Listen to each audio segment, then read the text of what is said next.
Wieczór, witam Państwa bardzo serdecznie. Oj, chyba pierwsza gafa, czyli nie włączyłem mikrofonu. Zaraz, sekundka. A, jest chyba włączony, dobra, bo nie miałem go tutaj. Tak, o, jest, dobra. Słuchajcie, 1:17 w nocy, audycja dla totalnie nocnych Marków. Ja po prostu chyba tutaj na chwilkę u siebie zasnęłem. No, jak już się obudziłem, to stwierdziłem, że zrobię tę audycję, którą szykowałem, bo po co tyle pracy było, żeby ona poszła na marne, więc stwierdziłem, że dobra, trzeba jednak działać, jakby zrobię szybko audycję w nocy i tyle. Jutro się wyśpimy, chociaż w sumie ja i tak wstaję na wschód słońca, ale mniejsza z tym. Witam pierwszego uczestnika naszego spotkania. Jak jest pan zalogowany, czy pani, przepraszam, pani, czy pan zalogowany, to prosiłbym napisać na czacie. Właśnie, sprawdzimy, czy czat jest w ogóle sprawny. Czat na żywo. Dobra, jak ktokolwiek może cokolwiek napisać, to bardzo proszę napisać na czacie, albo może poczekam, aż trochę ludzi się zbierze i wtedy w ogóle jestem zdziwiony, że 3 osoby są o 1 czy 2 w nocy, ale jestem bardzo szczęśliwy, bardzo dziękuję za waszą obecność. Dzisiaj pogadamy sobie o kilku sprawach, między innymi właśnie o niesamowitej przepowiedni, która właśnie niepostrzeżenie się sprawdziła. Co prawda, to jest chyba przepowiednia, której ja Państwu nie pokazywałem, czy tam w ogóle chyba będą 2 czy 3 przepowiednie. Jedną chyba pokazywałem, a jednej nie pokazywałem. Jedna się spełniła od razu tego samego dnia, po 2 godzinach, a jedna wymaga szerszego dopowiedzenia. To jest niestety, musimy wrócić do tej sytuacji, może sekunda, jak pokażę siebie, że tutaj jestem, a nie, że to jest tylko że będziemy musieli wrócić na chwilę do kwestii tych migów, bo okazało się, że ta przepowiednia naprawdę fajnie weszła po prostu, nie? Fajnie weszła i tyle. Właśnie, racja, bo tu jeszcze jest jedna kwestia, słuchajcie, bo wielu ludzi jest nowych na kanale i oni może nie ogarniają kuwety, o co chodzi z tą nagrodą, więc żeby nie być gołosłownym, to specjalnie wziąłem rekwizyt, w sensie oryginalny rekwizyt, który musiałem jakby ostro zarobić machając łopatą, to jest właśnie te mityczne 1500 zł, tak, możemy przeliczyć, żeby być konkretnym, czyli 1, 2, 3, 4, 5, 6, 7, 8, 9, 10, 11, 12, 13, 14, 15, czyli razem 1500 zł, tak, to jest właśnie nagroda dla kogokolwiek z Państwa, kto czyta książki o jasnowidzeniu, lubi właśnie Alojsa Irmajera, ojca Klimuszkę, Krzysztofa Jackowskiego, czy jakiegokolwiek innego widzącego właśnie, czy polskiego, czy zagranicznego. I jeżeli ktokolwiek z Państwa wskaże jakąkolwiek osobę w historii, która przekazała publicznie większą liczbę przepowiedni z dokładnością co do jednego dnia, które następnie się na Państwa oczach na żywo wypełniły, wtedy czeka właśnie te 1500 zł, ciężko zdobyte, ciężką pracą fizyczną, tak? I bardzo proszę nie mówić, że to nie jest chrześcijańskie, dlatego, bo ja cały czas powtarzam, że te przepowiednie, które ja Państwu przekazuję, są tylko dzięki Panu Jezusowi Chrystusowi, dzięki wierze w Boga i dzięki natchnieniu Ducha Świętego, tak? To jest jedno. A drugie, drodzy Państwo, te 1500 zł wspólnie przeznaczymy na wspólnie wybrany cel charytatywny. Proponowałbym zrobić taką ankietę, spytać się zwycięzcę tego konkursu, jakiego on ma typa pomocy właśnie, już chciałem powiedzieć humanitarnej, odnosząc się do gazy, po prostu charytatywnej, tak, pomocy charytatywnej. Ja bym wyraził swój typ, ewentualny zwycięzca konkursu by wyraził swój typ, gdzie te pieniążki przeznaczyć właśnie i Państwo również byśmy urządzili ankietę, każdy by się wypowiedział, komu najbardziej te pieniążki by się przydały, jeśli chodzi o pomoc jakby charytatywną. Najlepiej ja bym chętnie wspólnie, żebyśmy wszyscy razem zdecydowali i wtedy najlepiej, ja tak nie lubię przelewów, więc najlepiej tą twardą gotówkę, co ciężko zarobiłem, byśmy się spotkali w Gdańsku pod fontanną Neptuna i razem udali się do pobliskiej głównej poczty na ulicy Długiej w Gdańsku i tam na dane konto organizacji charytatywnej te pieniążki wpłacili. Wystarczy tylko jakby przekazać, wykazać, że dany człowiek widzący, ich jest bardzo dużo wróżek, bardzo dużo różnych przepowiadaczy, różnej maści, od tych najbardziej znanych do nieznanych właśnie i wystarczy właśnie pokazać, że dana osoba właśnie przekazała na przykład 5 przepowiedni, no 5 to będzie za mało, 10 też będzie za mało, 15 no też będzie za mało, bo u nas na kanale udało się około 20 paru, a kilkanaście to jest takich twardych przepowiedni, a około 30 chyba jest słabszych, tak, generalnie spokojnie w okolicach kilkunastu takich twardych przepowiedni z dokładnością co jednego dnia oscylujemy, więc bardzo serdecznie zapraszam do konkursu i już przechodzimy właśnie do audycji. Właśnie już jest, widzę 5 osób, więc jak ktoś może napisać na czacie, bardzo proszę. Bo zaraz, sekunda, bo tu mi coś się zaświeciło. O ludzie, przepraszam. Bo tu chyba ktoś coś napisał właśnie. Witam wszystkich serdecznie, życzę Tobie zdrowia. Ja też Panu życzę zdrowia, bo mam nadzieję, że to jest Pan, tak? Pan Baca. Kiedyś miałem takiego psa Bacę, przepraszam, bez urazy, tylko w sensie miałem takiego owczarka podkoleńskiego, czy raczej moja rodzina, i życzę zdrowia Tobie oraz sukcesu w dalszym działaniu. Stary Baca, dzięki. Stary Baca. No to ja jestem młody Baca, albo średni w sobie Baca, można powiedzieć, Baca w średnim wieku. Dobrze.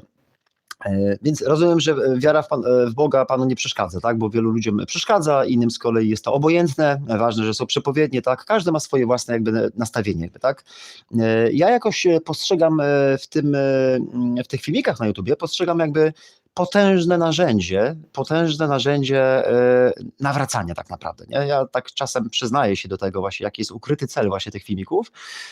Wielu też katolików, chrześcijan nie ogarnia kuwety, nie wie co tutaj się dzieje i stąd właśnie jest to kuszenie właśnie, tak, które właśnie ma kusić ludzi, żeby wertowali internet, szukali różnych przepowiadaczy właśnie i znaleźli tutaj właśnie i zgarnęli właśnie na potrzeby charytatywne 1500 zł właśnie, więc tutaj chciałem pokazać, że nie jestem gołosłowny, to jest normalnie, czeka tutaj cały czas za szkiełkiem właśnie tu, gdzie się znajduje na pustelni, cały czas na zwycięstwo. To już czeka już od 2 lata chyba jest ta nagroda, 2 albo 3 lata, nikt się nie zgłasza, ale będę regularnie to powtarzał, żeby po prostu się zgłaszać, szukać, właśnie jak ktoś słucha danego czy daną wróżkę, tak, to zobacz na przykład, że tutaj pani jakaś tam, to ile tutaj dokładnie z dokładnością co do jednego dnia, na przykład, że pani powiedziała, że jakieś dziecko zaginęło i na przykład będzie znalezione, załóżmy w niedzielę, albo jakiś na przykład, będzie jakiś krach, na przykład czuje pani, że będzie na przykład 28 jakiś krach na przykład, nie? Pani czuje i wtedy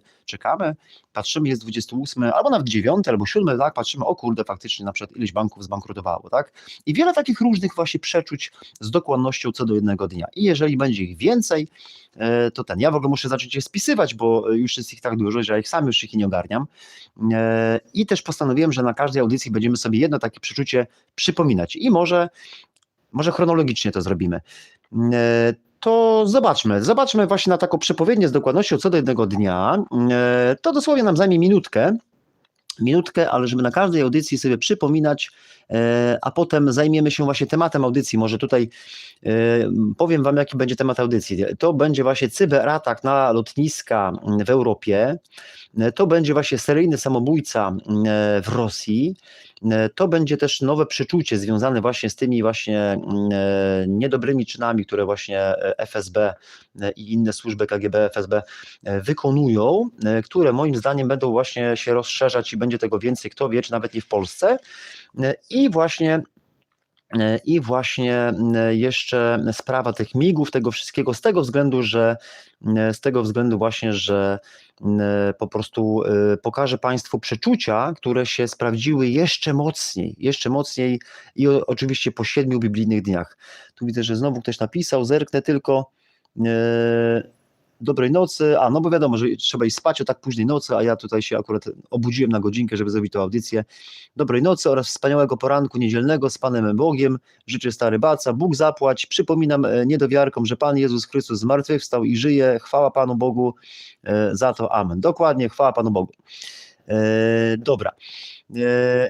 Czyli właśnie, dobra, czyli czat działa i Boże, przepraszam, w sensie czat działa i mikrofon działa, okej. Wiem, że to troszkę śmiesznie brzmi, ale po prostu za każdym razem jak tą wtyczkę tutaj od tego kabelka wciskam, to ona po prostu czasem nie domaga i sprawdzam potem jak robię taki testowy przekaz na żywo, ale taki niepubliczny, że tylko jedna osoba widzi, tak, to czasem nie trybi i taki stresik właśnie, że to może nie zadziałać, nie? Dobra, spójrzmy właśnie przypomnijmy sobie chociaż jedną przepowiednię, będziemy starali się na każdej audycji sobie jedną przepowiednię taką przypominać. To jest, przepraszam, o kurczę, coś... tak jest, dobra, okej, przepraszam. Dobra, więc przypomnijmy sobie taką jedną przepowiednię z dokładnością co do jednego dnia. To jest jednocześnie jest to przepowiednia czasowa, prekognicyjna, a jednocześnie jest to przepowiednia dotycząca zaginięcia człowieka, tak? Bo wielu ludzi w Polsce jakoś tak się nauczyło nieopatrznie, że niby jasnowidzenie jest związane z poszukiwaniem ludzi zaginionych, co jest jakby wiadomo, że to jest po prostu faktem jest, że tak nie jest, to jest tylko jedna z dziedzin. Z tego względu też, że w Piśmie Świętym nikt chyba ani razu nie wspominał o poszukiwaniu zaginionych, a było tam od cholery jasnowidzów. Byli jasnowidze i byli fałszywi prorocy, bo generalnie zgodnie z chrześcijańską wiarą jasnowidzenie i jasnowidze istnieją, ale ci, którzy jakby nie wierzą w Boga lub Jemu przeczą lub głoszą fałszywe nauki, nazywają się fałszywymi prorokami albo fałszywymi prorokiniami i innymi wieszczami, przepowiadaczami, tam są różne określenia na takich ludzi, a ludzie, którzy właśnie uznają Pana Boga, są nazywani jasnowidzami po prostu. Stąd jest to określenie jasnowidz, mimo iż często byłem przez chrześcijan atakowany właśnie do dzisiejszego dnia. Jestem właśnie, że jak jasnowidz, no to w ogóle już jestem, nie? A to jest określenie czysto biblijne. Dobrze, idźmy dalej. Tu jak mamy kanał Jasnowic Olaf, klikamy sobie tutaj kanał Jasnowic z Gdańska, to jest ten wcześniejszy kanał, tu jest internet będzie zamulał, ale chyba przetrwamy. Mamy dużo czasu, więc chyba przetrwamy te problemy lub najwyżej zmienimy harmonogram audycji, omówimy parę rzeczy, ja wyłączę parę okien i może to będzie działało. No to będzie chyba najrozsądniejsze, bo widzę, że to naprawdę zamula. O kurczę, to smutek. To smuteczek, jak mówi młodzież. No bardzo wolno to działa. Ale dobra, no to zobaczmy, bo może to zadziała. To jest kanał Jasnowic z Gdańska. To kiedyś tutaj anonimowo występowałem, bo jeszcze nie miałem tyle odwagi, żeby w ogóle się jakoś ujawniać. I to był tak zwany anonimowy Jasnowic z Gdańska. I tu jak sobie klikniemy zakładkę wideo, tak? Klikamy sobie zakładkę wideo. Musimy tylko cierpliwością się wykazać, bo mój komputer, internet niestety nie jest pierwszej jakości. I też jakby system nagrywania audycji jest też jakby taki przedpotopowy. Dobrze, mamy zakładkę wideo i mamy tutaj właśnie wyposzczególnienie najnowsze, potem popularne, a potem najstarsze. Klikamy najstarsze i on nam selekcjonuje od najstarszych filmów, tak? I widzimy tutaj film, który był 5 lat temu pod tytułem Jasnowic określił co do dnia jego odnalezienie, tak? Znaleziony 3,5-letni Kacperek, tak? Kliknijmy w ten film, tylko może, bo tam jakaś muzyczka jest, to nawet... Dobra, i tam jest po prostu generalnie tam, nie będziemy tego dużo analizować, najważniejsze jest to, że to jest SMS z środy 29 kwietnia, a sam film jest, sekundka, bo jego tutaj nawet 1900 osób obejrzało, to może kiedyś nawet ludzie się tym interesowali i to weryfikowali. I on jest 4 maja. O ludzie. I teraz gafa, słuchajcie. Dobra, to może to będzie zadanie domowe. Słuchajcie, 4 maja jest opublikowany film, SMS jest z 29 kwietnia. Chodzi o to, że po prostu musimy teraz wpisać, kiedy został znaleziony dziecko Kacper Błażejowski, świętej pamięci. Niech spoczywa w spokoju. Zaraz, bo ja nie wiem, czy mi zadziała. No i właśnie, mam problemy z klawiaturą. Może zadziała, sekundka. Odnaleziony Kacper Błażejowski, bo to teraz trzeba znaleźć właśnie datę, bo takie nieprzyjemne tematy, dlatego ja zaznaczyłem, żeby właśnie, w sobotę 8, jest, sekundka, weźmy to. może już nawet nie będzie, widzą Państwo, tutaj jest w sobotę 8 maja, tak? W sobotę 8 maja z Kwisy wyłowiono, tak? W sobotę 8 maja, wyłączmy to, widzimy, tutaj, sekundka,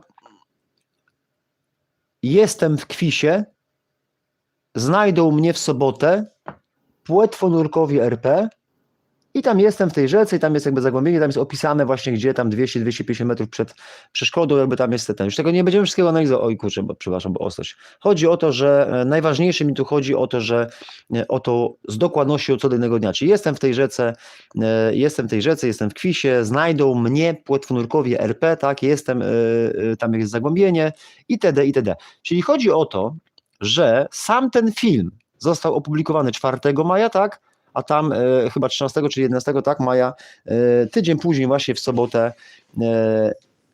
Kacper został odnaleziony, jak było w tym przeczuciu właśnie, że jestem w tej rzece, znajdą mnie płetwonurkowie RP.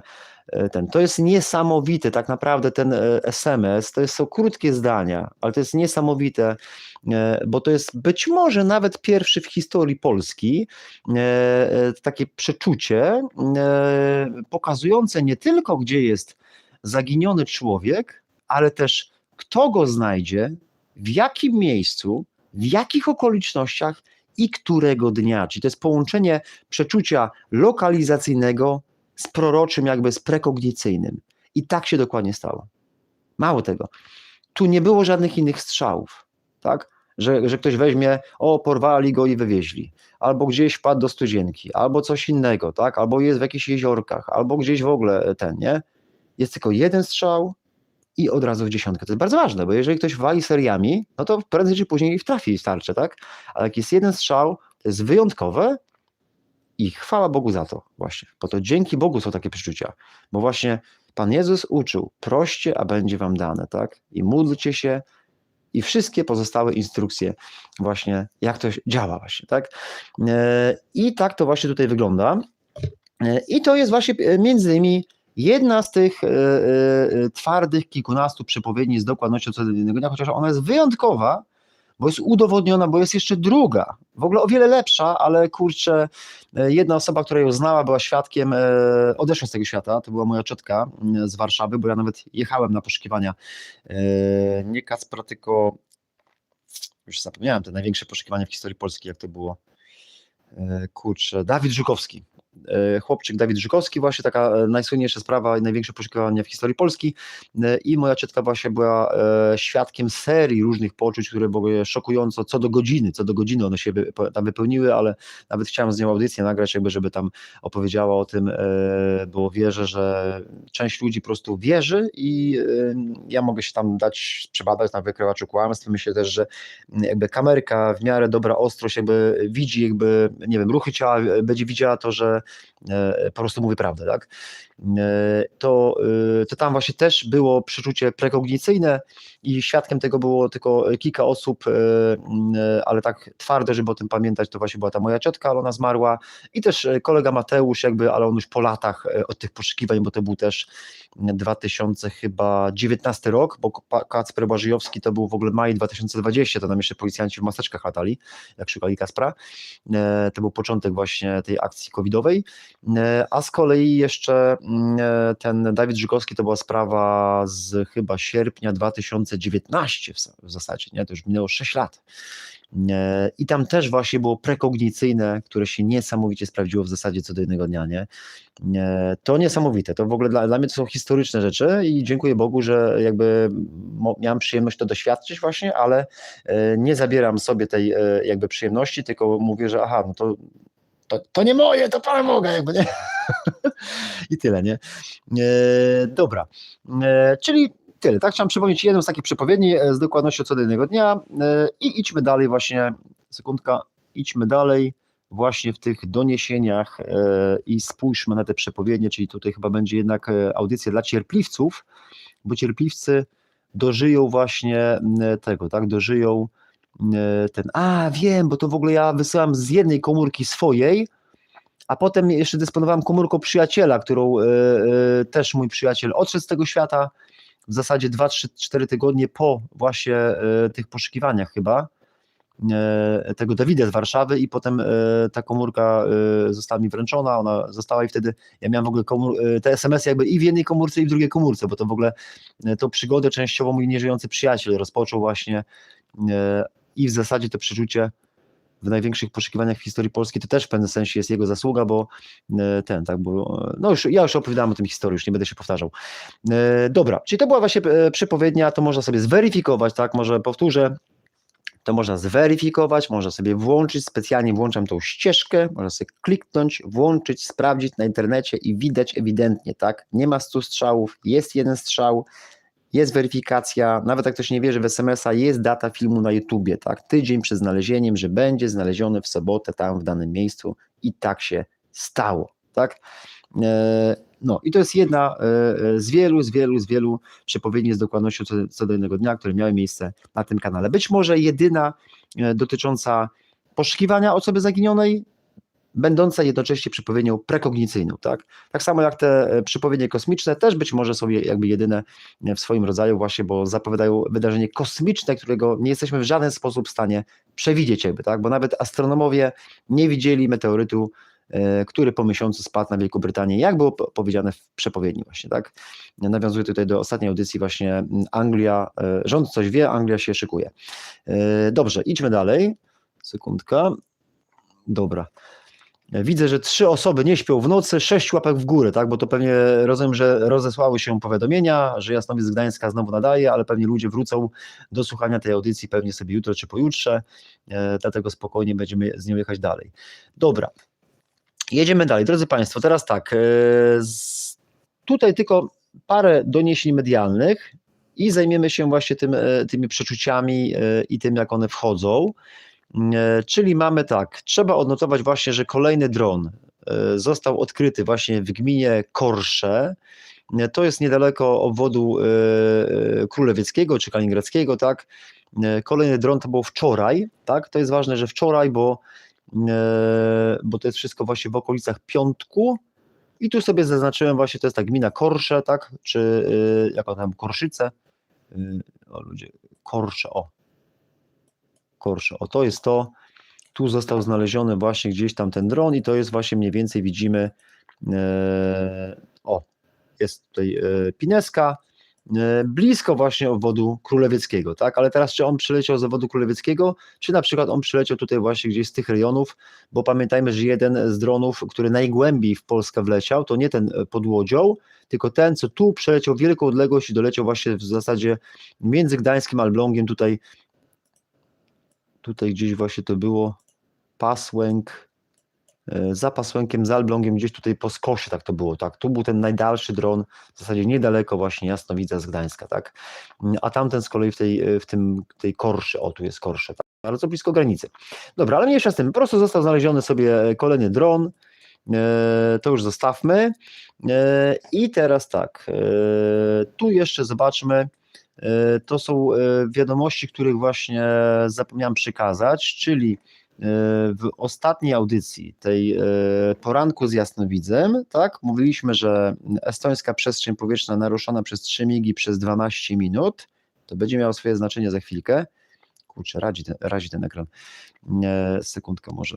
Kurczę, trochę za jasno, może tą mapę włączę. Czyli tak, migi 3 naruszyły Estonię, potem 2 migi przyleciały bardzo blisko Petrobaltiku, tak? I potem właśnie jeszcze był znaleziony dron, jeszcze polskie wojsko poderwało myśliwce, bo nie zawsze to robi, teraz był duży atak i jeszcze było działalność lotnictwa strategicznego Rosji, tak? Dlatego właśnie te myśliwce poderwali, jak taka wisienka na torcie na sam koniec w nocy właśnie z piątku na sobotę. I to ma znaczenie dlatego, bo zaraz zobaczymy przepowiednię, która to wszystko opisuje i która akurat część była publikowana, a część nie. Z tym samobójcą nie była publikowana, a z tym to była. Bo ja w ogóle nie wiedziałem, że zrobiłem przepowiednię, w sensie zrobiłem, po prostu zapisałem przeczucie, nie opublikowałem go, bo ono było chyba w sobotę rano i zaraz po 2 godzinach w sobotę ono się spełniło. To sobie zaraz obejrzymy, ale najpierw zobaczmy na to, co już było publikowane. Czyli właśnie ta wisienka na torcie, czyli właśnie te działania sobotnie, w sensie piątkowe, czy to jest akurat z piątku na sobotę, To już wyłączmy, strasznie jasne to jest, może ja wyłączę ten kabel od laptopa, żeby był ciemniejszy. Spadł mi kurczę kabel i teraz jak siądzie prąd za pół godziny to ten. Dobra, to za chwilkę poruszymy, to Finlandię za chwilkę, cyberatak, dobra. Wiecie co, może spójrzmy na te przepowiednie, to one nam może bardziej to wyjaśnią, wiecie, bo ja się chyba lekko zakręciłem, bardzo przepraszam. Dobra, to jest miniaturka. To jest ta wcześniejsza miniaturka. Tutaj po prostu chciałem wam pokazać te bunkry, tak, bo to sztuczna inteligencja wytworzyła, ona masę błędów robi ta sztuczna inteligencja i tutaj jakby tak śmiesznie bunkry w Szwecji narysowała, nie? Dobra, to zostawmy, to jest Wielka Brytania, to jest tam nieistotne, czyli w drugą stronę musimy iść. Elżbieta, tutaj też jakiś błąd musiałem popełnić, bo tu chyba miałem dni chyba z tym atakiem dronów robić, ale nie zauważyłem, że ja się pomyliłem i wziąłem wrzesień 22 roku, tak? Więc jak ktoś tą wcześniejszą audycję oglądał, to może niechcący zauważył, zaraz, ale on się pomylił, wziął 22 rok, a nie 25, nie? Ale tam głównie chodziło, że po prostu po 7 biblijnych dniach były wydarzenia jakby, tak? Więc to może w tym roku to były inne dni tygodnia, ale i tak odległość 7 dni była zachowana, tak? To tak tylko, że mógł być taki błąd. Dobra, teraz mamy tak. Teraz mamy rosyjskie prowokacje. Aha, i to jest 5 rano 20 września, czyli wczoraj, to jest ten jakby poranek z jasnowidzem.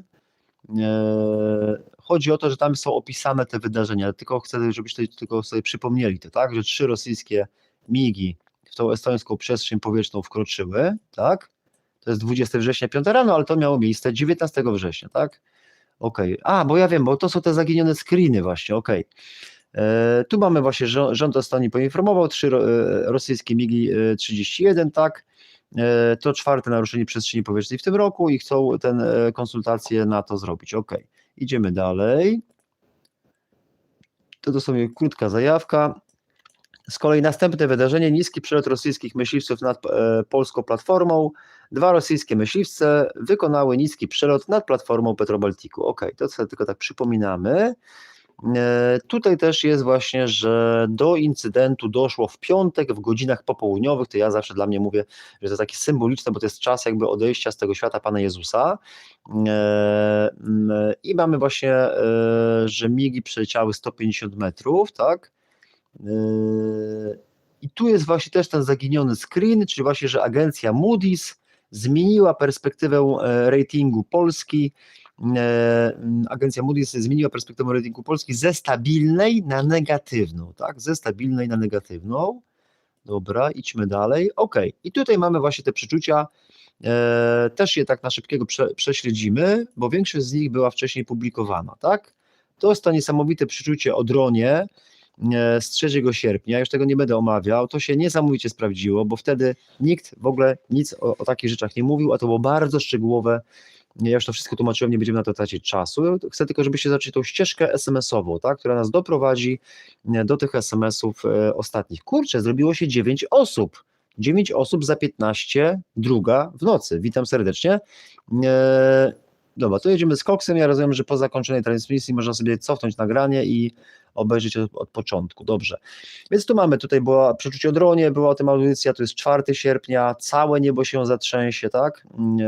Potem jest właśnie o co chodzi, to jest 15 sierpnia, o co ci chodzi, Panie, dla ludzi nowych na kanale, to mówię, że to chodzi o Pana Jezusa i tam było takie przeczucie, takie natchnienie, głoś moje imię, tak? No to czasem staram się właśnie w tę audycję wplatywać właśnie i głosić. Dobrze, tutaj mamy dalej, sekundka. Mamy właśnie, z tym kołem 3 września, to idźmy dalej, bo to już jest nie sierpień, tak, nie 15 sierpnia, tylko wrzesień, bo ja teraz w ogóle bardzo mało tych przeczuć jakby robię, ale się okazuje, że nawet takich bardzo mało robię, czy od nich uciekam, to i tak one gdzieś tam mimowolnie wychodzą, się jeszcze sprawdzają, to jest najzabawniejsze. Tutaj tam z Iwoną Wieczorek to zostawmy tą biedną Iwonę, idźmy dalej, to jest tam akurat mało istotne przeczucie z Iwoną Wieczorek, ale faktycznie się pojawiło, więc je zapisałem, nie? Bo z kolei może wytłumaczę dla ludzi, którzy może są mało w temacie, bo jest takie coś jakby też, że ja staram się posługiwać jakby być w miarę wierny jakby Słowu Bożemu, jakby Pismu Świętemu i tam jest opisane też jakby, że nie powinno się sprzeniewierzać tych przeczuć, ja tak mówię łopatologicznie teraz, czyli jak przychodzi przeczucie, tak, to właśnie raczej powinno być zapisane. Ja taki wniosek logiczny wysnułem z Pisma Świętego, tak, czyli jakby raczej powinno być jakby zapisane, tak, a jak przychodzi takie przeczucie właśnie, że na przykład głoś moje imię, tak, no to raczej powinno być głoszone, tak, bo niewykonanie jakby tego jest w pewnym sensie takim sprzeniewierzeniem. No, nie potrafię tego wytłumaczyć, kurczę, jakbym miał te wersety przygotowane, to może to będzie temat właśnie takiej religijnej audycji jutro niedziela, czy w zasadzie już dzisiaj to powinien zrobić, ale będę też trochę zajęty, więc mam nadzieję, że starczy czasu, tak, na religijną audycję jutro. Sekundkę, wezmę sobie łyczkę i jedziemy dalej. Więc mamy te drony właśnie, to jest 10 września, to jest ten dzień ataku i to jest ta seria tych przeczuć właśnie w dniu ataku, tak, że tam jest policzek, że trzeba utrzeć nosa Polsce, tak, to takie różne dziwne przeczucia, to już o tym mówiliśmy, to jest dopiero lewy policzek, potem prawy, tak, potem, że będzie drugie uderzenie, aha, bo to też w zasadzie tutaj się sprawdzało z dokładnością co do jednego dnia, właśnie, bo tutaj też jest warte wspomnienia, że tutaj było chyba kilka rzeczy, bo było to z wywiadem, było z piątkiem i było drugie uderzenie w sobotę, czyli tu w zasadzie 3 rzeczy wydarzyły się chronologicznie, nie tylko z dokładnością co do jednego dnia, ale chronologicznie, ale to nie jest akurat silne przeczucie, tak, więc to nie wlicza się w te przeczucia, których jest tam kilkanaście takich twardych z dokładnością co do jednego dnia. One też są z dokładnością co do jednego dnia, one są takie średnio słabe, nie? Są też takie średnie, tak, tych słabych to jest w ogóle pewnie z 30, to są takie średnio słabe, tak, są jeszcze średnie, a są też takie twarde, tak, bo w ogóle ich wszystkich razem to chyba z kilkadziesiąt jest lekką ręką, nie? Dobra, to tak tylko mówię, tak, żeby się ktoś nie czepiał, tak, że o, co to za przepowiednie na przykład, tak, bo to było do przewidzenia. No to mniej więcej było do przewidzenia, choć już taka potrójna chronologiczna koincydencja to już jest trudna do uchwycenia, ale nie będę się kłócił, gdzieś ktoś mógł tam takie różne stwierdzenia zaryzykować, tak, ale ci, którzy oglądali te ostatnie 10 audycji na żywo, to i są w temacie, to wiedzą, że to weszło pięknie, nie? To tak naprawdę, przepraszam, może jeszcze cofnę na chwilkę, to tak naprawdę weszło tak samo pięknie, jak na początku konfliktu na Ukrainie, bo były takie przepowiednie, które też sekwencyjnie pokazywały wydarzenia na tydzień przed wojną Rosji z Ukrainą, nie? I tam też było wymieniane, że tam ludzie się bali, że wybuchnie wojna, to właśnie było, że do poniedziałku nic nie będzie, chyba z tego co pamiętam, potem czy tam będzie w piątek jakieś straszenie, potem do poniedziałku nic nie będzie, potem w poniedziałek będzie coś, potem we wtorek będzie jakieś bombardowanie, ale tylko na odległość, nikt nie zginie, ale jakaś prowokacja i tam była ta akcja z tym przedszkolem właśnie, co też ludzie myśleli, że fałszywa flaga to jest, być może nawet była, tak, ale chodzi o to właśnie, że nikt nie zginął, było tak i te specyfikacje tych wydarzeń się wydarzyła dokładnie w tych dniach, nie? A potem miało być chyba coś w środę, a w czwartek Putin zdobędzie. No i właśnie zdobędzie, to znaczy zdobył, bo właśnie wjechał w czwartek na Ukrainę, tak? I potem oczywiście dalej były rzeczy, które się sprawdzały, tak? Ale tam też była taka sekwencja, która dokładnie się wypełniła, nie? W zasadzie przepowiedzenie wojny na Ukrainie z dokładnością co do jednego dnia też można uznać, że to jest jedna z tych przepowiedni dokładnie osadzonych w czasie.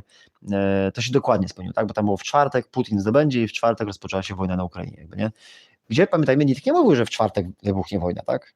Że to jest jakby ten, tak? Albo nikt nie mówił, że tak? Że za 2 dni rozpocznie się szturm imigrantów na polską granicę, a rozpoczął się jakby, tak? Też z dokładnością co do innego dnia, nie?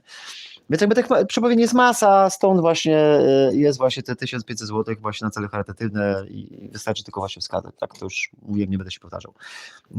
Dobra, to jedźmy dalej. I tu mamy właśnie, to jest ta północna odpowiedź. To też jest ciekawe z tą północną odpowiedzią, ale tak się zacząłem zastanawiać, czy te ruskie loty właśnie tymi samolotami też nie podchodzą pod tą północną odpowiedź. Dobra, potem mamy, że tam będzie coś jeszcze z wywiadem, to była ta Białoruś, wywiad w Polsce, ci więźniowie, między innymi Polacy, 12 piątek, że jeszcze kontruderzenie, chyba rosyjskie, no to tak kontruderzenie to w sumie te przeloty tych migów na Estonii i tutaj z Kaliningradu przy polskiej platformie, to też takie troszkę na Bałtyku kontruderzenie, nie? Bym sobie pomyślał. Ale tu ciekawe jest, że i coś jeszcze za 2 tygodnie, lekko ponad 2 tygodnie, w sensie coś w tym temacie. O, i to jest ciekawe, bo tu jest 12 września, i to właśnie chciałem Państwu powiedzieć, że tam była ta seria tych poczuć, bo to jeszcze do tego nie doszedłem. Przepraszam, gafa. To jest właśnie gafa przekazu na żywo o 1:51 w nocy. To zaraz musimy pójść dalej, ale na razie wam powiem to na gębę. Chodzi o to, że przepraszam, pierwsze zwanie, proszę, ja mówię, jaka godzina, przepraszam. Chodzi o to, że tam jest piątek 12 września i dokładnie 7 biblijnych dni, piątek 19 września, tak? Miało miejsce bardzo dużo wydarzeń. Mówiliśmy o tym właśnie w tej audycji Poranek z Jasnowidzem, ten sobotni. I tutaj jest napisane właśnie, że coś jeszcze za 2 tygodnie, czy lekko ponad 2 tygodnie, więc ja to rozumiem, że to będzie sobota, niedziela, poniedziałek, tak, lekko ponad 2 tygodnie, to tak myślę, że trzeba byłoby plasować, czyli jeszcze kolejne 1,5 tygodnia musimy poczekać, żeby podsumować, czy coś jeszcze było takiego mocniejszego właśnie w tym temacie związanego właśnie z tymi SMS-ami, więc proszę za tydzień, 2 przypomnieć właśnie i się temu przyjrzymy, bo myślę, że jeszcze różne rzeczy się będą działy, więc będziemy różne nie? Ale tu jeszcze spójrzmy dalej, bo tutaj, kurczę, troszkę wyprzedziłem tematy. To jest to, co chciałem Państwu pokazać. Czyli to było 12, dobrze, bo to jest 12, to jest 12 i mówione jest, przepraszam, tu kurczę, nie ma tego. I tu jest też mówione właśnie o tym, tak? Tu jest mówione właśnie że za 2 tygodnie, czy lekko ponad 2 tygodnie, tak? Z piątku 12 i tam jest kontynuacja piątek 12, to jest kontynuacja, tak, bo tam 19:20, a tam mieliśmy godziny 18:06, tak, i 18:09 i tam następny SMS jest właśnie piątek 12 września 19:20, patrząc w niebo paraliż. Pamiętacie, to ja tam opowiadałem chyba, że ja wracałem na rowerze, wracam, aż nie mogę uwierzyć, 9 osób o 2 w nocy. Wracam na rowerze, właśnie tak spojrzałem w niebo i takie przeczucie, kurczę, kojarzy mi się paraliż jakby, nie? Niebo to wiadomo, że ta sytuacja, niebo to jest związane z niebem, z przestrzenią powietrzną, tak, która tam niedawno była naruszona, tak, cała tu Polska i świat huczył na ten temat, z samolotami, tak, czyli samoloty, przestrzeń powietrzna, niebo, tak, więc i to była też kontynuacja tych przeczuć, tak, więc patrząc w niebo, przeczucie takie paraliż jakby, nie, że kojarzy mi się paraliż, tak, i to było 12 września w piątek, tak, i 7 biblijnych dni później, tydzień później w piątek, mieliśmy poderwanie polskich myśliwców, duże bombardowanie na Ukrainie, nie tylko drony i rakiety, ale też operowanie lotnictwa dalekiego zasięgu Rosji, naruszenie przestrzeni powietrznej 12 minut migi w Estonii, bliski przelot przy Petrobaltiku i jeszcze cyberatak, paraliż europejskich lotnisk, bo o tym zapomnieliśmy, drodzy Państwo, właśnie. Ja sam się dziwię, jak ja mogłem to ominąć, a to przecież trzeba złożyć w całość jakby te wszystkie wydarzenia, tak? Dobrze, to idźmy dalej. Sekundka, dzięki za wszystkie komentarze, za wszystkie łapki w górę. Zawsze namawiam, żeby odezwać się na czacie, to będę wiedział, że jesteście właśnie, bo może ktoś napisał coś na tym czacie, może ja spojrzę. Nie, właśnie ostatnio pisał ten Baca, który pewnie już poszedł spać. Witam serdecznie. 2 osoby napisały, bardzo dziękuję. Jeszcze po angielsku. Some of us love you in America, please all translation. To wiadomo, że ten, tak, że a to jak wy mnie tam oglądacie, jak nie ten? Bo może YouTube dają te translatory, ale te translatory nie działają przecież w przekazie na żywo, one po jakimś czasie się załączają i to ja tam jeszcze muszę klikać specjalnie. No dobra, to nic, to chyba znacie angielski, tak? Czy w sensie, że tutaj pan napisał Timothy Weilheim, że niektórzy z nas kochają Cię w Ameryce i że prosimy przytłumacz to. No to tłumaczę Wam właśnie tak, że niektórzy w Ameryce nas kochają, no i my też kochamy, bo w Ameryce też jakby są ludzie, na całym świecie są ludzie i Pan Jezus jakby mówi o miłości właśnie, więc po prostu tak, to staramy się po prostu kochać, nie? No comprende amigo, czyli że nie rozumie, okej. Okej, Timothy, okej, Timothy. To będzie w translatorze, ale to pewnie za kilkanaście godzin. Mi się wydaje, że z opóźnieniem YouTube translatuje właśnie te wszystkie słowa, co ja mówię. Dobra, ale idźmy teraz dalej. Więc mamy teraz tutaj kolejne SMS-y. Może tutaj przypomnę też, słuchajcie, że ja wiem, że to tak dziwnie wygląda, bo to jest tylko zrzut z ekranu, screen, tak, i który ja Wam pokazuję, tak. SMS-y są w komórce, przez którą teraz do Was robię przekaz, więc nie mogę Wam jakby pokazać, bo do niej teraz mówię na kamerce. To jest jeszcze wcześniejsza komórka z tymi SMS-ami, to tu mogę tam zbliżyć jakby i pokazać, tak, a tych nie mogę, bo tam też się znajdują. Sekundkę, bo to też im nie przypadkowo, bo chciałem coś zobaczyć właśnie to przeczucie, czy on jest w tej komórce, czy w tamtej, sekundka. A tak naprawdę prowadzą Was na wojnę. Prowadzą, albo może inaczej, może wpiszę na wojnę. Na wojnę.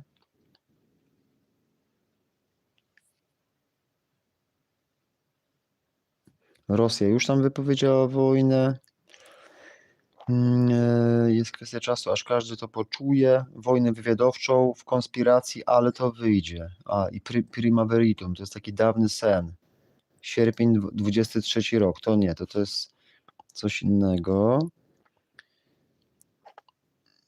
27 kwietnia 22 roku, to jest tuż po wybuchu wojny na Ukrainie.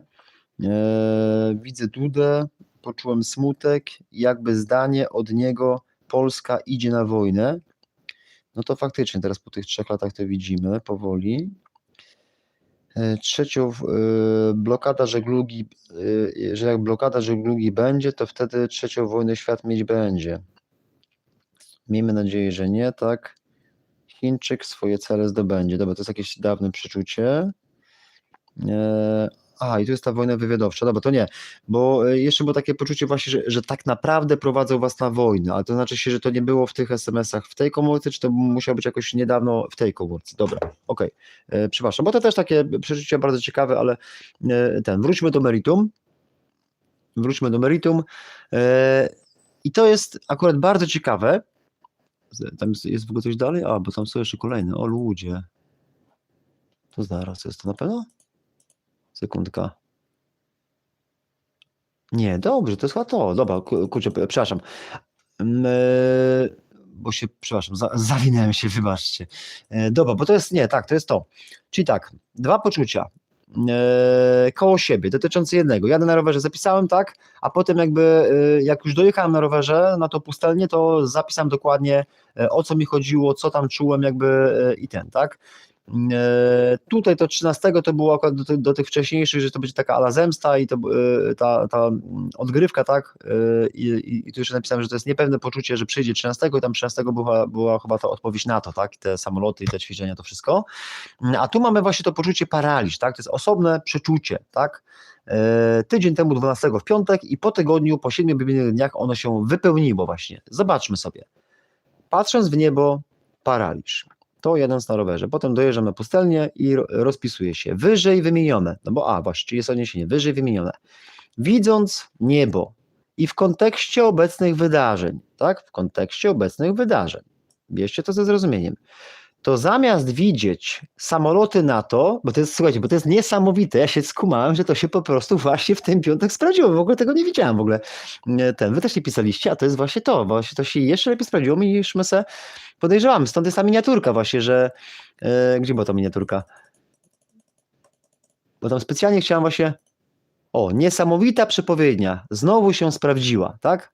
Bo seryjny samobójca to nie znacie jej, bo ona była rano i potem po 2 godzinach się wypełniła, to zaraz spojrzymy, a tu jest niesamowita przepowiednia, znowu się sprawdziła, to chodziło właśnie o te migi, o te wszystkie lotniska, o te wszystkie rzeczy. Szybko weźmy z powrotem. Dobra, mamy. Widząc niebo, tak, w kontekście obecnych wydarzeń, to zamiast widzieć dokładnie, zrozummy, to zamiast widzieć samoloty NATO, tak, operujące w przestrzeni na przykład Bałtyku, krajów bałtyckich, obwodu kaliningradzkiego, zwróćcie uwagę, dokładnie to jest wymienione. Kraje bałtyckie, bo Estonia została, tak, najechana.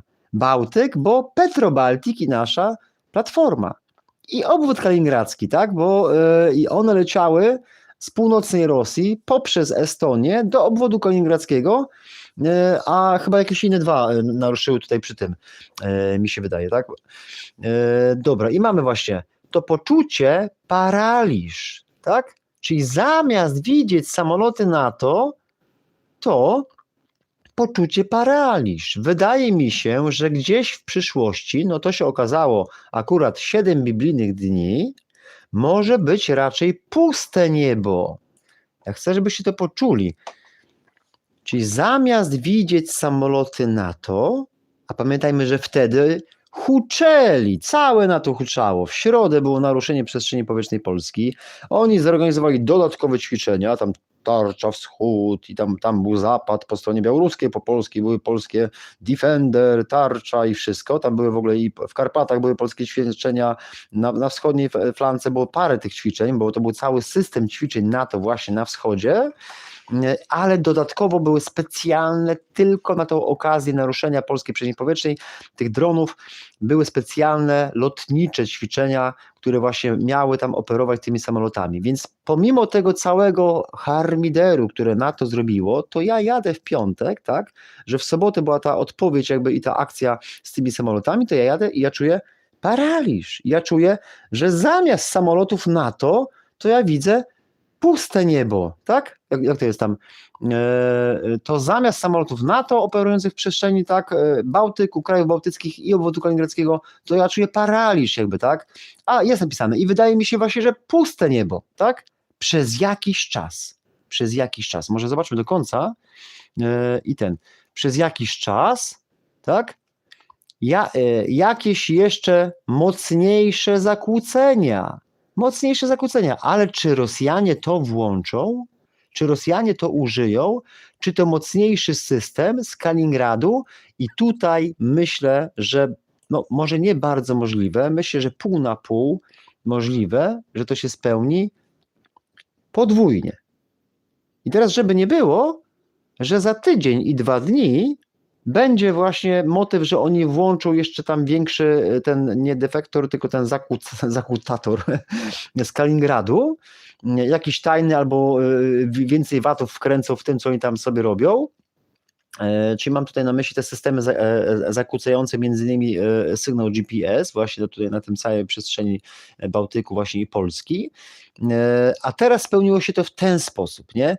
I teraz, żeby dobrze to zrozumieć, te wszystkie słowa, które tutaj padają, one właśnie spełniają się po 7 biblijnych dniach w tych wydarzeniach piątkowych, tak? Bo mamy wymienione właśnie, może weźmy tutaj na SMS-a, bo nie wiem, czy wolicie patrzeć tutaj na mnie, jak ja gestykuluję, czy na ten.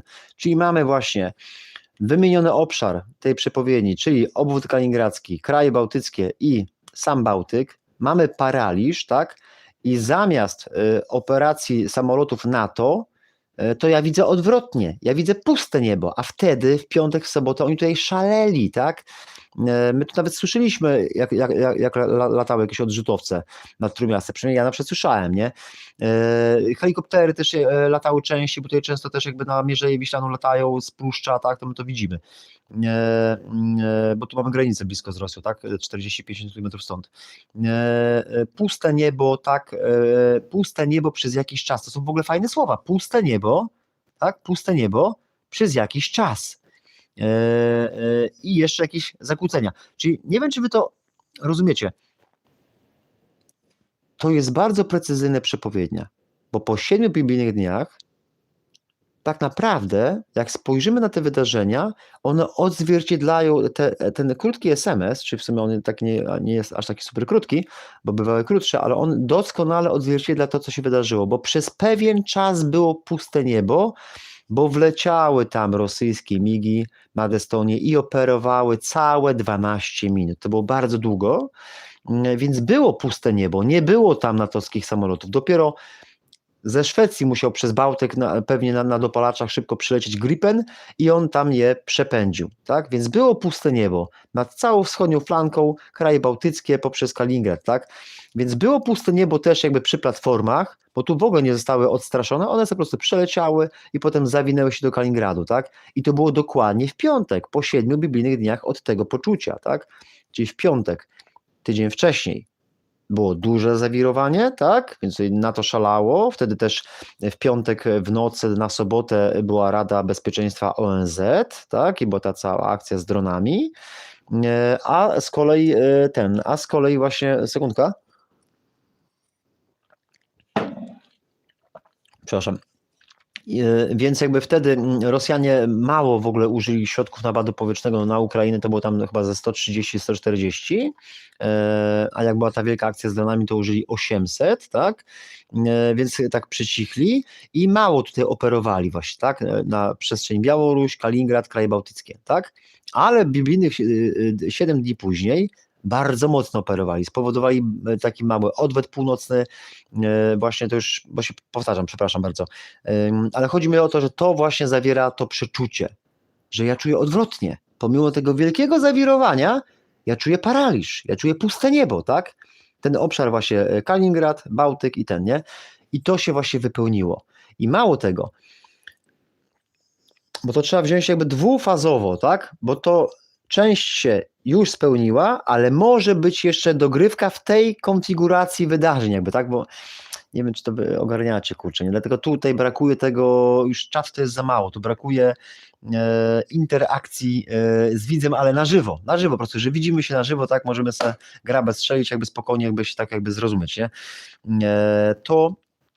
To chodzi o to właśnie, że ta sekwencja wydarzeń może się jeszcze drugi raz powtórzyć, jakby tylko tam może być jakby, że paraliż wejdzie nie w przypadku paraliżu lotnisk, tylko w przypadku właśnie, że włączył jakiś system zakłóceniowy, tak? Jeszcze mocniej, nie?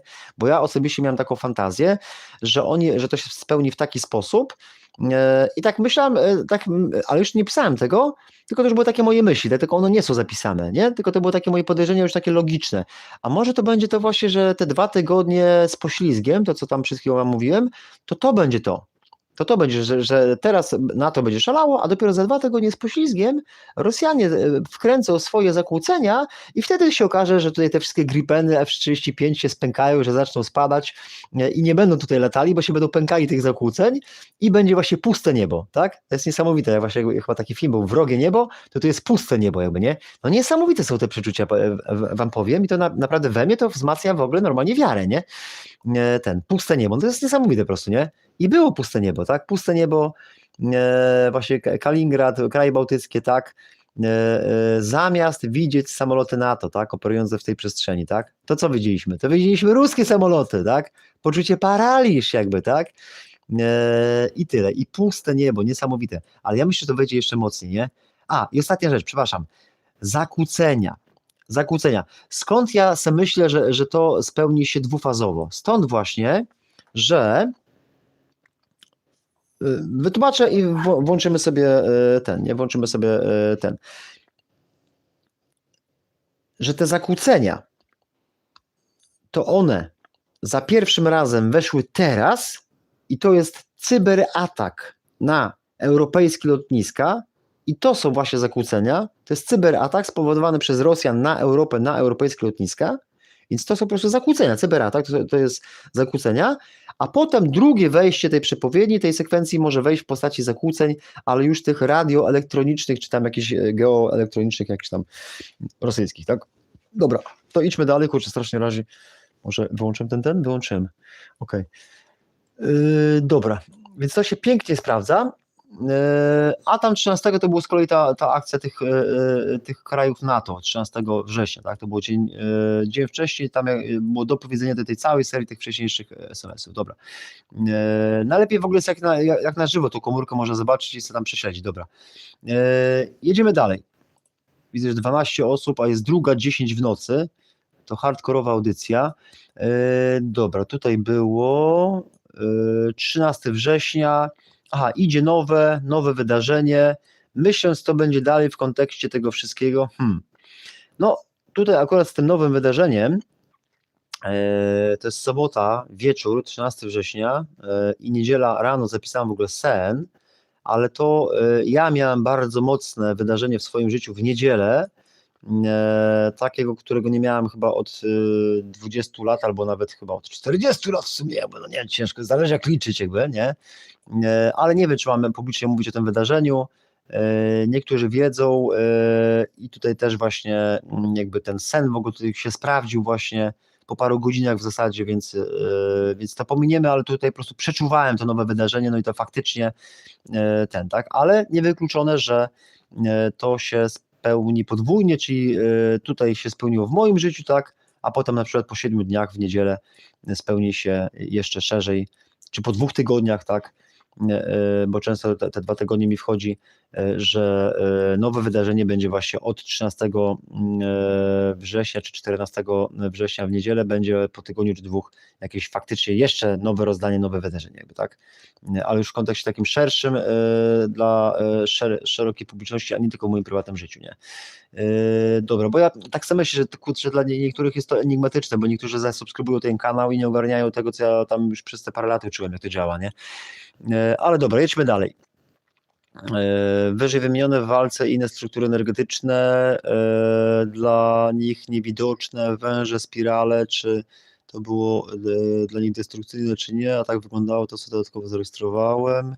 Aha, bo to już jest, to jest tam dopowiedzenie tam walce w atmosferze. To tam było takie, to było takie ciekawe akurat, bo to było taki w śnie, był taki wybuch, tak, i oprócz to był taki wybuch, tylko gdybyśmy go porównali do wybuchu atomowego, to załóżmy w wybuchu atomowym jest radiacja, tutaj radiacji nie było, ale z kolei inne efekty były 5-krotnie większe, tak? Na przykład było takim efektem było, że były przez sekundę, 2 dostrzegalne takie struktury energetyczne, takie walce, one były raczej ogromne, długości paru metrów, od metra do 1,5 metra do takich większych, jakby trochę jak w takim filmie Pan Kleks, jak makaronem strzelali, nie wiem czy pamiętacie, ludzie starsi daty pewnie pamiętają, był Pan Kleks, strzelali makaronem, to takim wielkim, ogromnym, tak, to właśnie od takich makaronów po jeszcze większe takie walce były, takie energetyczne i tam jakieś spirale takie wielkie, to tak, no w śnie te po prostu takie śmieszne te były, nie? I to było w wyniku jakby tej jakby eksplozji, ale też było coś takiego, że jakby tam generalnie był cały sceny, to wszystko analizowałem, nawet taką audycję nagrałem, może tam kiedyś puszczę, tam generalnie ja wylądowałem na wyspie Sobieskiego w Gdańsku i dokładnie w takiej trajektorii jakby nastąpiła eksplozja, a potem się okazało, że tego dnia dokładnie w tej trajektorii, dokładnie tam, gdzie pokazywało w tym śnie, faktycznie nastąpiła eksplozja, tylko to była jakby eksplozja w moim prywatnym życiu jakby, nie? Więc to się doskonale sprawdziło i te walce, to wszystko to właśnie ale nie wiem, może w przyszłości będzie jakaś eksplozja, czy w Gdańsku, czy w atmosferze w ogóle jakby na ziemi, jakby tak. To nie wiem, być może to będzie podwójnie, ale to już tak nie wchodzę w to. Dobra, idźmy dalej. Tu mamy zaraz, kurczę, co tu jest?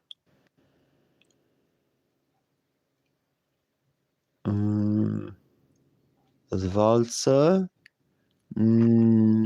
Aha, tu jest szykując audycję, bo to jest czwartek. Aha, bo to rozumiem, że to jest ten czwartek, skoro nie ma daty, tak? Że wcześniej są daty, a tutaj ta komunika nie wyświetla, czy to jest ten czwartek. Czyli szykując audycję Trump w UK, Anglia się posypie, etc., to wrażenie, że USA teraz też podupadnie, czy zacznie upadać. Okej, czyli ja tutaj zacząłem zapisywać nawet takie luźne przeczucia, które gdzieś tam w trakcie audycji powstawały, nie? Bo chyba o tym mówiłem jakby, nie? Bo szykowałem taką audycję właśnie z tym UK. W ogóle musimy do tego wrócić jakby, tak? Czyli zrobimy sobie audycję właśnie Trump w UK i te różne rzeczy, co tam podkrywałem. Zrobiłem jeszcze no tam są takie 3 audycje właśnie, bo nie wiedziałem, na którą się zdecydować, a to się okazało, że muszę o tym powiedzieć, bo to się teraz jakby weszło i jeszcze weszły dodatkowe przeczucia.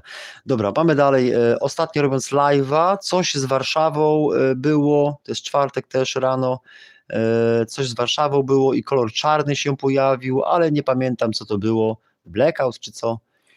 To na audycji mówiłem i potem po audycjach, bo to zapisałem, jakoś tak. Potem poczucie sprzed kilku miesięcy, teraz można będzie powiększone bardziej. Tutaj jest, sekundko. Ziewanie jest zaraźliwe, więc jak ja ziewam, to wy też będziecie zaraziwać. Więc będzie dobra audycja do snu. Chociaż niektórzy będą ją oglądać pewnie w ciągu dnia. Sekundkę, bo się zamazuje. Okej. I tutaj mamy właśnie ten blackout z tą Warszawą, to dzisiaj tak sobie myślałem, że faktycznie może być jakby blackout, ale tam mi coś wskoczyło, że to może być wschodnia Warszawa bardziej. Że, albo od wschodu, albo też jakoś związane właśnie albo może coś od wschodu będzie, no nie wiem, no, ale coś mi kierunek wschodni, coś raczej wschodnia Warszawa, nie zachodnia, czy północna, czy południowa, ale może to też oznacza kierunek wschodni, że stamtąd może coś czarnego, czy jakiś blackout, czy coś, ale to już tam mniejsze z tym. Czwartek mamy tak, poczucie sprzed kilku miesięcy i nie wiem, czy zapisane, czy mówione, ale coś z tym, że Polska będzie pomagać Ameryce, czy żywnościowo, znak zapytania, czy coś się stanie, znak zapytania, tak? I tutaj też ciekawe poczucie, bo ja nawet nie wiem, czy to w sumie jest z tego roku, czy poprzedniego, ale generalnie właśnie takie, że to takie przekorne, bo to czasem tak działa jakby tak przekornie, nie? Czyli jakby żyjemy w rzeczywistości, tak, i tutaj mówią nam na właśnie, o, kraje NATO reagują, samoloty, helikoptery, nie wiadomo co, a ja patrzę na niebo i sobie myślę, kurczę, ale ja czuję puste niebo, czuję paraliż jakby tak i to wszystko. I potem pach, widzimy, że to się wypełnia, nie? I tak samo tutaj, nie? Jest cały czas, że to Ameryka ma pomagać, my chcemy, żeby pomagała, artykuł 4 NATO i te wszystkie mechanizmy, a ja tak sobie patrzę, mówię, kurde, ale ja czuję odwrotnie jakby, nie? Że mi się wydaje, że to, jak to możliwe, że Polska będzie pomagać Ameryce i tak wtedy jak ja poszedłem za tym przyczuciem, jak Polska będzie pomagać Ameryce i wydawało mi się, że chyba żywnościowo, nie? Żywnościowo jakby i nie mogłem tego zrozumieć, wiecie? No jak, przecież tam żyje bardzo dużo ludzi, tam żyje chyba 330 milionów Amerykanów żyje w Ameryce, nie? W Stanach Zjednoczonych, a nas tu jest tylko niecałe 40 milionów jakby, nie? I nie mogłem jakby, skażą im jakiś czy jakaś plaga będzie, czy jakaś, nie wiem, służsza plaga, no już teraz tak na logikę wymyślam jakby, nie? Ale no takie coś jakby, nie? I też samoloty z jakimiś transportami, tak, więc jak oni tutaj latają i tam dostarczają jakieś tam systemy uzbrojeniowe, czy na Ukrainę, czy do Polski, to one mogą wracać z jakimś zbożem, czy czymś, no nie mam pojęcia, no takie coś dziwnego, jakaś taka pomoc nie? Ale czy to wejdzie, to powiem wam, że kurczę, nie wiem, faktycznie, bardzo przepraszam, za późna godzina, jeszcze muszę tam dopowiedzieć. To takie dziwne właśnie, bo to nie wiem teraz, czy to jest od pół roku, od tej wiosny, czy to jest 1,5 roku temu wiosny się takie pojawiło przeczucie, a nigdy go nie zapisałem i teraz w końcu go wrzuciłem. I jeszcze, bo tu jeszcze coś mi brakowało. Wiem, bo ja zdecydowałem się to zapisać, słuchajcie,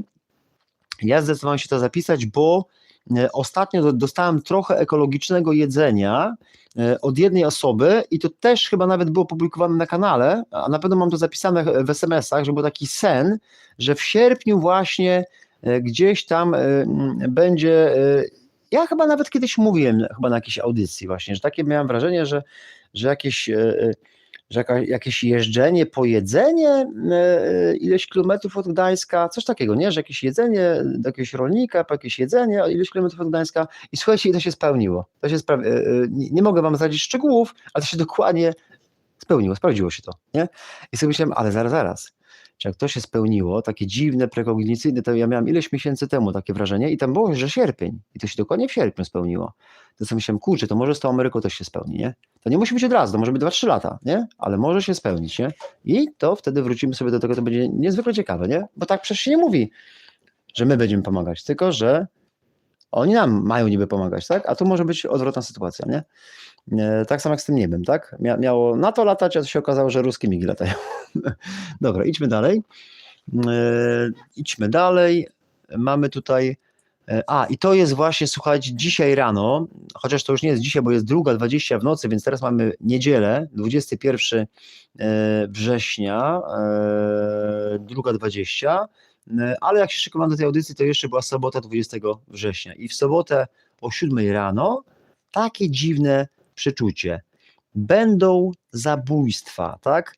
Oglądając o atakach na rosyjskie rafinerie, mam na myśli tutaj te ukraińskie ataki, bo oni teraz tam ostro atakują rosyjskie rafinerie i terminale, niespodziewane przeczucie, będą zabójstwa FSB, znak zapytania, w Rosji, na Ukrainie, w Polsce, zabójstwa jako element wojny hybrydowej, po prostu tej całej wojny. I tu oczywiście wiemy, że takie rzeczy mają miejsce, ale przychodzi to przeczucie, więc należy je rozumieć, więc zapewne pewnie będzie ich albo więcej, albo częściej będziemy o tym słyszeć, albo rozszerzy się ten zakres, czyli nie tylko będzie Moskwa, nie tylko Rosja, ale się okaże, że będzie więcej na Ukrainie, więcej na Białorusi, a kto wie, czy nawet nie więcej w Polsce. Myślę nawet, że w Polsce jedno, dwa też gdzieś coś się takiego pojawi, a przynajmniej takie podejrzenia. Zobaczmy dalej, bo to chyba są ostatnie SMS-y. Mamy tutaj właśnie, skrytobójstwa w zasadzie już są, więc chyba, to ja tam nawet zapisałem, kurczę, skrytobójstwa w zasadzie już są, więc chyba albo będzie ich więcej, albo będą bardziej pokazywane lub będzie ich więcej jakby w przestrzeni medialnej. Nie mam pojęcia, po prostu takie przeczucie. I to jest rano, godzina 7:56 i zobaczmy sobie doniesienia o 9:40 20 września, bo tamto to jest 20 września, tajemnicza śmierć prezesa rosyjskiej spółki, kolejny taki przypadek. Idźmy dalej. I tutaj sobie czytamy właśnie, że w podmoskiewskiej miejscowości Kokoszkino, rosyjskie media poinformowały o śmierci prezesa spółki Umatex, wchodzącej w skład koncernu Rosatom. Ciało 50-letniego Aleksandra Tiunina zostało znalezione w lesie w obwodzie moskiewskim. Tak? Portal Moscow Times, New York Times i Moscow Times, no dobra, przypomniał, że Tunin jest kolejnym menedżerem wysokiego szczebla, który zginął w tajemniczych okolicznościach. Tak? Stąd jest ta miniaturka, właśnie seryjny samobójca.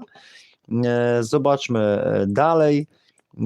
Tu mamy z kolei, że ktoś inny spłonął w swoim mieszkaniu. Ja mam nadzieję, że YouTube nie będzie tego cenzurował czy ograniczał. Jak będzie mało kliknięć, to pewnie będzie ograniczał z powodu tych słów, ale już nie chcę mi się tym językiem tam jakoś tak ważyć. Więc spokojnie będę chyba tych słów używał. Zaznaczyłem, że audycja jest chyba tam dla ludzi dorosłych powyżej 18 roku życia, więc nie powinno być problemów.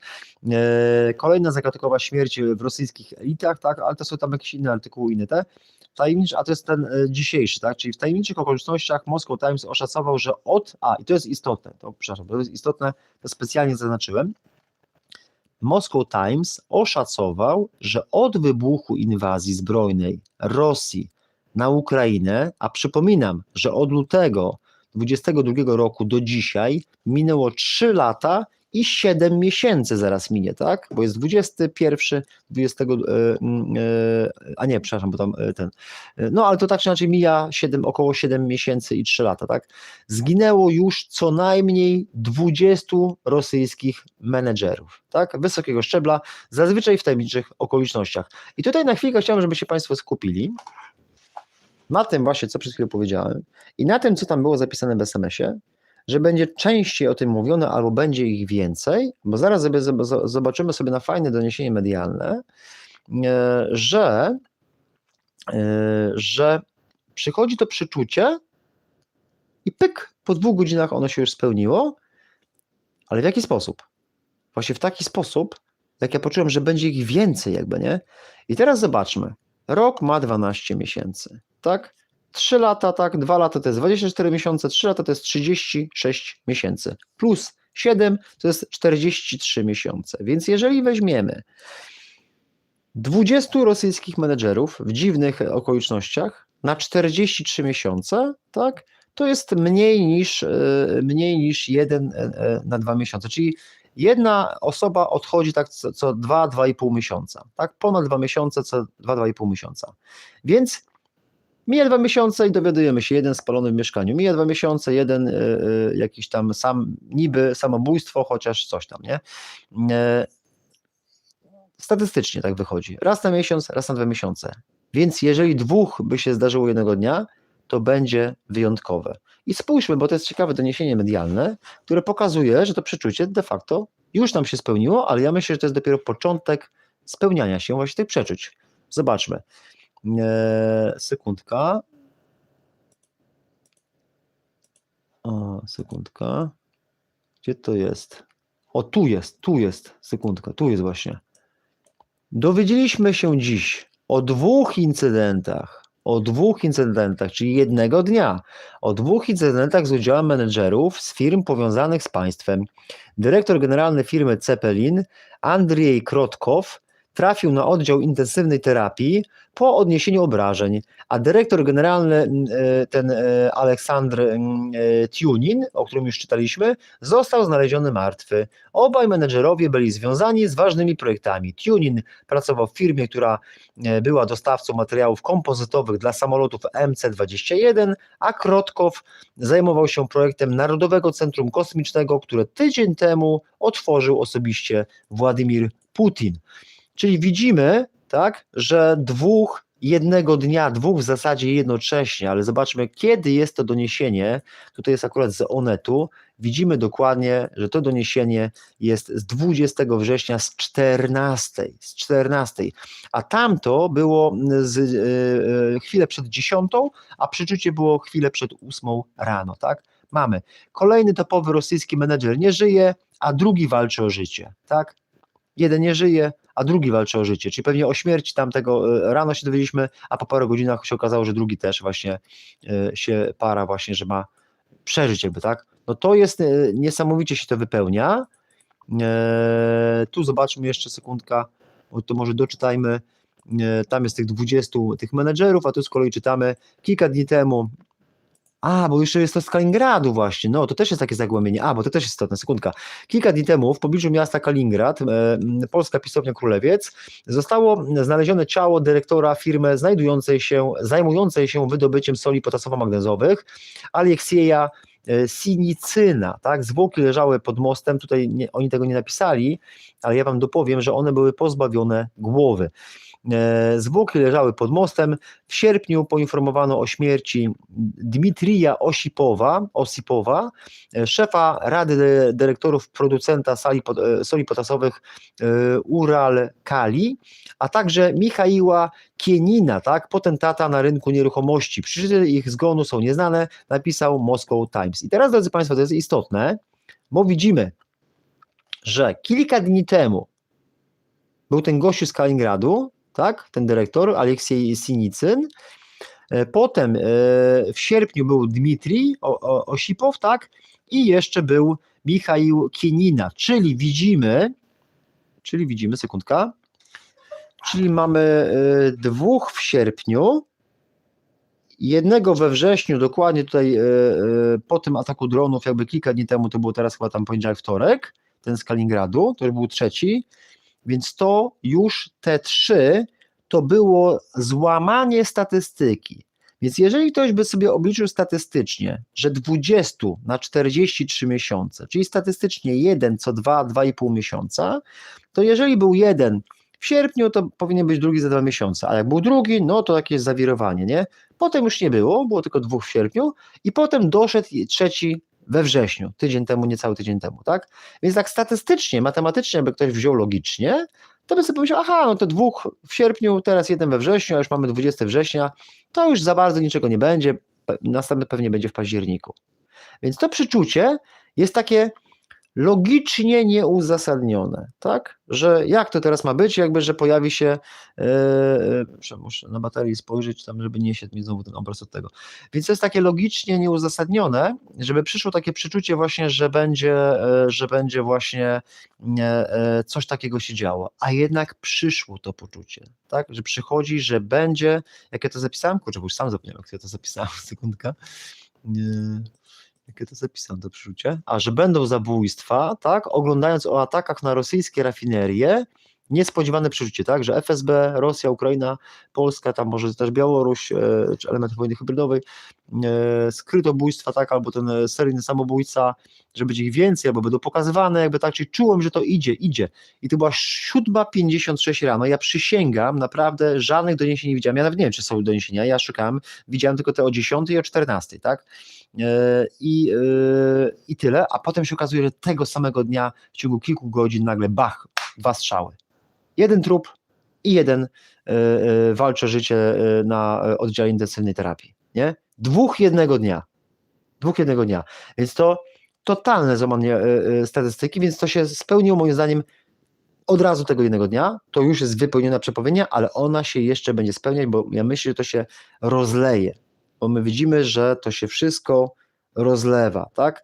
Tak jak Państwu tłumaczyłem właśnie, nawet tutaj dla części widowni takiej bardziej new age'owej właśnie tak, że jakby ta energia się skumulowała, ona się coraz bardziej kumuluje, ona jest coraz bardziej podgrzewana, ta atmosfera wojenna, jakby te dawne przeczucia, że prowadzą nas na wojnę, to już nawet zaczęli odchodzić polscy żołnierze, albo nawet i amerykańscy, mimo iż jeszcze nie ma tej gorącej jakby wojny, to po prostu już jest taka akumulacja, że ona odbija się w formie tych śmierci, tych naszych polskich żołnierzy biednych na tych ćwiczeniach jakby, tak?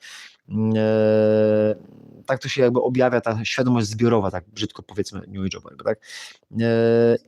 I tyle, tak? Więc tak samo tutaj to się rozlewa, więc będzie tego więcej, a myślę też, że zacznie dotykać inne kraje i no nie daj Boże, Polska, mam takie obawy, że jedno, dwie w Polsce może być, tylko w Polsce to oni to wszystko tak ukrywają, że nie wiem, czy ktoś w ogóle zwróci na to uwagę, nie? Ale myślę, że to nie dotyczy się tego tutaj przypadku z tej bazy w Mirosławcu, jak mówiłem, nie? Pod którą tam właśnie byłem i ten. Ja tam nie znam szczegółów, nawet się nie interesowałem, ale tam może po prostu biedny polski dowódca walczył na przykład z rakiem, tak, z jakąś chorobą ciężką i ten, nie? Chociaż, nie wiem, czy mogę mówić, poczekajcie.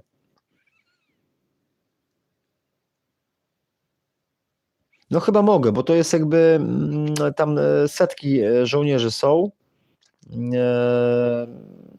No to kanał Jasnowic to chyba nie poważnie nie potraktuje, tak? Znaczy nie, no to jest poważne, bo tu kasa jest twarda, poważna i cel charytatywny i ten, tak? Ale chodzi mi o ten, tak, że bo to znam te osoby jakby, tak? I ten, może powiem w taki sposób bardziej ogólny, czyli znam osobę z tych rejonów, jest jakieś powiązanie z bazą, to może być członek rodziny, bo nie chcę tak mówić, bo się boję jakiś tego, tak, która po prostu gdzieś tam w tych wszystkich akcjach bolidowych, tak, przyjęła preparat i no niestety po przyjęciu preparatu pożegnała się z życiem, nie? Można to negować, można to negować, to jest po prostu fakt, nie? Nie chcę tutaj teraz jakby, tu nie chodzi o sianie propagandy, tak, wiemy, że istnieją jakieś pojedyncze tego, tak, może jakieś powikłania, może coś, tak, ale jest to fakt, nie? I ten, tak, i to jest tamten rejon, to jest jakoś związane z bazą i coś tam i ten, nie? Może koincydencja czasowa, może też jakby coś z sercem czy coś, tak, ale jest takie coś, tak, i to właśnie tam, i teraz to jest tak naprawdę drugi zgon, który tam jest, no ale mam nadzieję, że tam gdzieś jakiś był rak, a nie jakieś tam właśnie preparaty. Dobra, może niepotrzebnie o tym mówiłem, kurczę, cholera, to jest minus tych audycji na żywo właśnie, nie? Lepiej się ugryźć w język, cholercie, a to już będę miał nauczkę, ale no nie podam żadnych szczegółów, więc ten, nie? Dobra, więc mamy te tajemnicze śmierci, te FSB, dobra, tu jeszcze zerknijmy na to, pamiętacie, tak? To poczucie?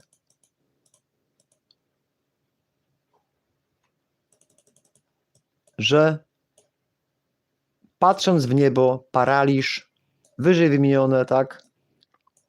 To wszystko, puste niebo, paraliż, tak? I Rosjanie coś włączą, zakłócenia, cała reszta, tak?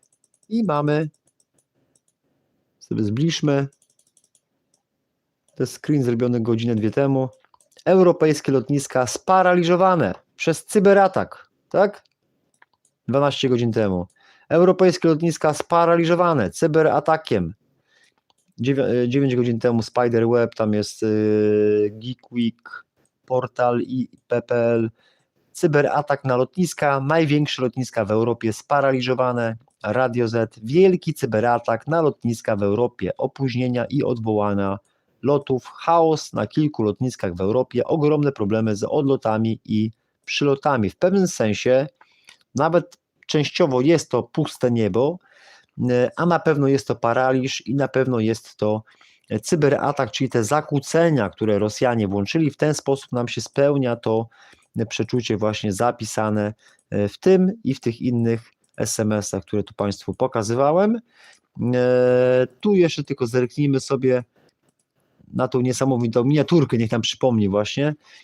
Niesamowita przepowiednia znowu się sprawdziła, więc tu właśnie mam na myśli paraliż tych lotnisk, przelot właśnie nad Estonią, przelot nad Petrobaltikiem, poderwanie polskich myśliwców, jakby tak, znalezienie kolejnego drona, to wszystko to było teraz piątek 19 właśnie września, tak? Dokładnie na 7 biblijnych dni po tych przeczuciach mówiących zupełnie odwrotnie do tego, co się działo, czyli miał być działalność lotnictwa NATO, tak, a tu się okazało, że ja czuję odwrotnie, paraliż, puste niebo i to dokładnie się wszystko właśnie tydzień później pięknie wypełniło. A tutaj ten seryjny samobójca to jest właśnie te ostatnie przeczucie, które w zasadzie rano o 7 tam 50 ileś dane, to od razu po 2 godzinach one już się wypełniło, tak? Jeden gościu został znaleziony, o 14 z kolei się okazało, że to już jest 2 gości, tak? Jeden znaleziony, drugi walczy o życie, a będą kolejni, będą trzej kolejni, takie, coś mi się jest, że 3 kolejne, nie wiem, że być może przez 2 tygodnie będzie 3 kolejnych, czy to też będzie takie maksymalne złamanie statystyki, ale to wiecie co, nie wiem, bo jestem mega już zmęczony, tak, jest 2:36 w nocy, pamiętajmy, już muszę za 2 godziny na słońce wstawać, kurczę, to chyba nie wstanę. I tyle. A w ogóle to ja chciałem jeszcze parę innych rzeczy powiedzieć, a już teraz nie wiem, czy mam to kontynuować, wiecie, szczerze mówiąc, jesteście w ogóle? A, jest 11 osób, zobaczę, czy ktoś coś pisał na czacie. No jest, no comprende, your English is decent, which is why I started following your sir. Your English is decent, czyli że słaby chyba, co? Albo nie wiem, albo to pewnie są, podejrzewam, jak to się nazywa, w sensie, że teraz YouTube tam chyba automatycznie on to gdzieś tam tłumaczy, jakby nie. Dobra, ale to zostawmy. Widzę, że jest jeszcze nawet i 13 osób, pewnie się budzą, włączają. Dobra, to zobaczmy tylko jeszcze, co ja tu miałem przygotowanego. Sekundka.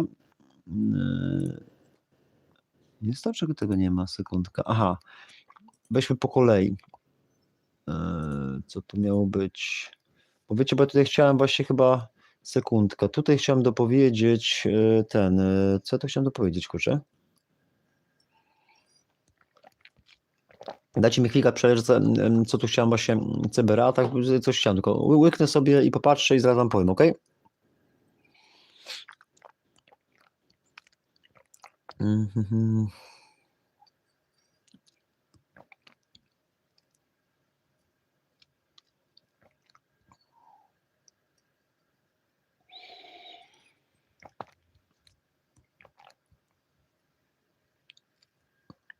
Wiecie co, że chyba sekundka. Wydaje mi się, że chodziło mi chyba, bo tutaj mamy, że kolejny prezes rosyjskiej firmy nie żyje. Według władz to samobójstwo. To ciekawe, czy to jest ten sam gościu, może włączmy to. Tu mamy z kolei tak, ale na Bałtyku to było ten incydent w Estonii, zbierze się Rada Północnoatlantycka. Sekundka, tutaj jest, chyba mi się wydaje, że chodziło mi o to środkowe i to jest Rosja zaprzecza, że narusza estońską przestrzeń powietrzną planowy lot. Więc jeżeli Rosja, słuchajcie, zamiast się przyznać, nie, cokolwiek innego wymyśleć, ale tak na chama leci i mówi, że to był planowy lot, czyli planowo lecieli w estońskiej przestrzeni powietrznej przez 12 minut, to aż się prosi, jak ta przestrzeń ma tam 200-300 kilometrów, to w samym środku tej przestrzeni odpalić rakietkę, żeby dokładnie w samym środku Estonii ten ruski samolot spadł, żeby był ostateczny dowód, że to nie jest gdzieś na granicy zasięgu, tylko w centrum Estonii leży ruski samolot i skąd on tam się wziął. Rozumiecie? Jeżeli oni zaprzeczają, to zaprasza to do strącenia samolotu, które 12 minut, są 3 samoloty, które 12 minut naruszały estońską przestrzeń powietrzną krajów NATO, tak? Bo pamiętajmy, że Turcja chyba po 18 sekundach, czy po 12, to było naście chyba sekund, z tego co pamiętam, od razu rozwaliła ruski samolot, nie? Żadna wojna światowa nie wybuchła. Turcja nawet tego nie konsultowała z żadnymi państwami NATO, nie latała jakieś tam zebrania Rady Północnoatlantyckiej, po prostu odpaliła rakietę i strąciła. Nie ma czegoś, że ktoś tu będzie latał, tak? to będzie jakiś pijany Rusek latał i rozjeżdża ludzi w Sopocie na Monciaku, bo tak czasem ludziom gdzieś ludzie ćpają i odbija im po prostu w tym Sopocie, ja nie wiem, tam jest chyba jakaś zła czakra, tam też Iwona Wieczorek zaginęła, tak, idąc z Sopotu i po prostu nie, no czasem tam były takie przypadki, rozjeżdżali, tak, więc gdyby akurat jakiś Rosjanin tam po pijaku naćpany by rozjeżdżał, to nikt nie zareaguje, nie strzeli w opony, no nie, no zareaguje, tak? I tak samo tutaj leci ruski samolot, powinien być strącony, w ogóle bez dwóch zdań, jakby, tak? Albo w ogóle bez sensu jest mieć armię, po co w ogóle armia? To lepiej od razu otworzyć granice, niech Rosjanie jadą, oni mają armię, niech oni władają tymi terenami, nie? Trzeba się zdecydować, jakby czego się chce, nie? I tyle, tak? Turcy normalnie zestrzelili, jakby nie było w ogóle gadki, nie? I tak samo tutaj jakby, tak? Więc o to mi chodzi, że jeżeli Rosjanie tak na chama jadą i na chama mówią, że oni tam planowy lot i w ogóle nie naruszali przestrzeni powietrznej, no to trzeba im to udowodnić. Poczekać, aż będzie drugie naruszenie, tylko powiedzieć, okej, to jak drugi raz będzie planowany lot, to my was zestrzelimy. A przecież niemożliwe, żebyśmy was zestrzelili nad Bałtykiem, że spaniecie, tak? Więc zestrzelimy was dokładnie na środku Estonii. Nie? I tyle, w taki sposób, nie? Chociaż Turcy tak nie robili. Turcy robili tylko jak oni przekroczyli tam chyba o pół kilometra czy o kilometr, tak jak tylko radary pokazały, bach, od razu strzał, nie? I zobaczcie, zrobili i Rosjanie więcej tego nie robią, nie?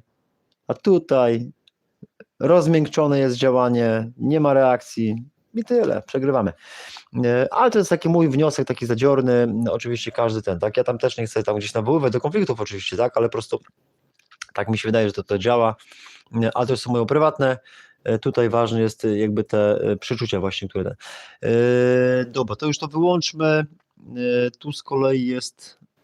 Aha, bo tu włączyłem chyba tego prezesa, tak? Że jakiś kolejny prezes. No to jest ten Aleksander Tunin. To już nie będziemy wchodzić w te szczegóły. To tam oni sobie opisują, zostawmy już.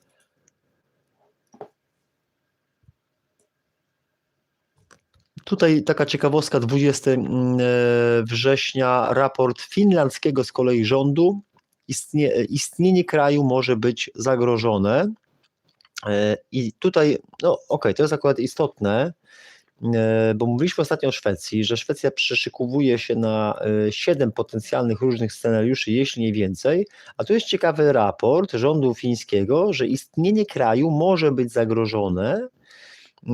Chodzi mi o to, żebyśmy my to korelowali z naszą sytuacją, tak? Że tu mówi się właśnie o podżegaczach wojennych, tak? Oczywiście nikt z nas nie chce na żadną wojnę iść, no ale jednak musimy się ostro wziąć w garść i ostro się przyszykować, skoro taki kraj, który ma najwięcej bunkrów atomowych na świecie, mówi, że może ulec dezintegracji, tak? W najgorszym zakładanym scenariuszu rozwój świata do 2045 roku, to jest raptem 20 lat, niepodległość i istnienie Finlandii są zagrożone. I tyle. Cyberataki, tak, ataki na lądzie, morzu, powietrzu, cyberataki, tak, no taki mają raport jakby, nie? A propos, że kraj może stać się celem autorytarnej, mocarstwowej polityki. No to kogo? Togo? W sensie kogo, Togo, czyli w sensie jest taki kraj w Afryce Togo, tak? Albo Kongo, albo Togo, tak? No to kogo? Togo? Nie, no Rosji, no kurczę Rosji, no a kogo, no? I tyle, nie? Więc jakby, no mamy tutaj Rosja, tak, Chiny, już tam nie chcę tych słów wymieniać i tyle, nie? Więc musimy to wziąć pod uwagę, tak? Dobra, tutaj mamy z kolei właśnie, cyberatak na europejskie lotniska, opóźnione i odwołane loty. To jest po prostu tylko potwierdzenie właśnie tej wizji, która się nam sprawdziła, tak?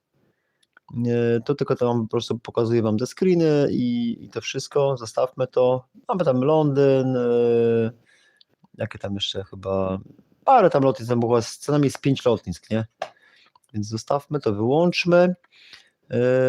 Aha, tu w zasadzie był fajny ten artykuł, ja myślałem, że my sobie go trochę poczytamy, ale chyba już nie będziemy bo już jestem za bardzo zmęczony, tu mamy tego tunina, bo tam fajnie opisują jakby ten, nie? Te wszystkie przypadki tutaj fajnie opisują właśnie z tymi dziwnymi zgonami, wymieniają w ogóle tych gości, którzy odchodzą, jakie funkcje pełnili, jak to wygląda, tu jest ten z Kaliningradu właśnie, tam jakiś z Gazpromu, i trochę ich jest jakby, tak, no tam czytaliśmy, tam by było ich około 20, tak, To jest ten gościu, co wypadł z 17 piętra na balkonie, a mieszkał na 10 piętrze, nie? No, to jest akurat nie tego. No, jeżeli faktycznie chciałby popełnić samobójstwo, no to faktycznie wszedłby na wyższą kondygnację, żeby tak? Więc to akurat nie musi być podejrzane, ale tam było podejrzenie, że ktoś mu w tym pomógł jakby, nie? Dobra, tu będziemy zmierzali do końca, myślę, że... sekundka, włączymy... No właśnie, bo to jest ten moment, że ten prąd mi poleciał. Sekundka, zaraz będziemy kończyć audycję, pokażę wam tylko dwie ostatnie rzeczy. Sekundka, wiecie... Momentu, bo muszę kabel, bo mi tutaj spadł. Tam daleko mi spadł, sekundkę tu. Oje. Dobra, sekunda. Tu jest kabelek od laptopa, podłączymy go. Dobra, bo chodzi o to, że zaraz siądzie laptop i nie będzie w ogóle komputera, nie? Bo tutaj się właściwie jest słaba bateryjka. Dobra, 12 w ogóle osób, druga 46. Tutaj właśnie chciałem wam powiedzieć a propos tego, co ostatnio mówiłem, że taka ciekawostka, że widzimy, że Trump działa tak jakby spektakularnie, że on jest tak jakby filmowy, nie? I wspominałem wam właśnie, że kojarzył mi się film taki Stan zagrożenia i też film Miami Vice, czy tam Policjanci z jajami, tak jak się mówi, tak? I tu właśnie widzimy takie nagrania właśnie amerykańskiej armii chyba, tak, że oni po prostu jakby fizycznie zaatakowali kartele narkotykowe, tak, zaatakowali właśnie te łodzie, które szmuglują narkotyki. No, jeżeli wierzyć tym doniesieniem, tak, no chyba, że jest to fałszywa flaga i sami wypuścili drona wodnego, nie ma tam ani jednej osoby i tylko w formie ostrzeżenia wysadzają łódź, na której tam nie ma nikogo, tak, bo że to może być fake, albo po prostu faktycznie jest to jakaś, tu następuje ta eksplozja, że faktycznie jest to jakaś łódź szmuglująca narkotyki, tak, i po prostu oni ją wysadzają i tutaj zmierzam do tego, że to się dzieje dokładnie jak w tych filmach z lat 90. i późniejszych jakby, tak, i to jest też takie jakby, że to się spełnia, tak, ja tam ostatnio dawałem taki przykład jakby, tak, że były takie filmy o epidemii i potem dokładnie to, co było w tych filmach, to było takie ciekawe, to, co było w tych filmach wypełniło się w formie tego, co było od roku 2020. I tam widzieliście... O ludzie. I tam były te łodzie właśnie wysadzane i tu wam właśnie chciałem pokazać, jak to jest w tym filmie Stan zagrożenia. Tak, łopatologicznie. Mam nadzieję, że tu chyba nie będzie żadnych praw autorskich, czy te parę sekund można pokazać. Tu z kolei jest właśnie bombardowanie za pomocą tam rakiety, tak, tam było na Łódź, a tu jest z kolei tam na posesję tego Escobara, tak, to jest film Stan zagrożenia z Harrisonem Fordem, no i tyle, tak, i tam po prostu rozwalają rezydencję Escobara, to jest w ogóle film z 1994 roku, więc jakby te rzeczy, które jakby kiedyś były tylko w filmach, to teraz faktycznie Donald Trump to jakby zrealizował, nie? Że to jakby się dzieje, jakby realizuje na naszych oczach, nie? Właśnie za pomocą po prostu lotnictwa, nie? Dobra, to już wyłączmy. Bo tam w ogóle był fajny motyw, dobra, bo tam, że w sensie, że są infiltrowani, tak, i ten gość jest tam zdrajcą, no to już tam nieważne. To widać, że w ogóle komputery przyprotopowe, tak, bo to już takie, teraz technologia jest trochę, jeszcze te duże monitory, widzicie? Nie płaskie, tylko te grube, duże monitory, nie? To widać, że to jest film, jakby mówię, 94 rok, to już jest 30 lat, kurczę. Dobra, a tu właśnie z kolei, właśnie jak widzieliśmy te łodzie szybkie, to tak samo tutaj właśnie też jest właśnie z filmu Miami Vice. To jest akurat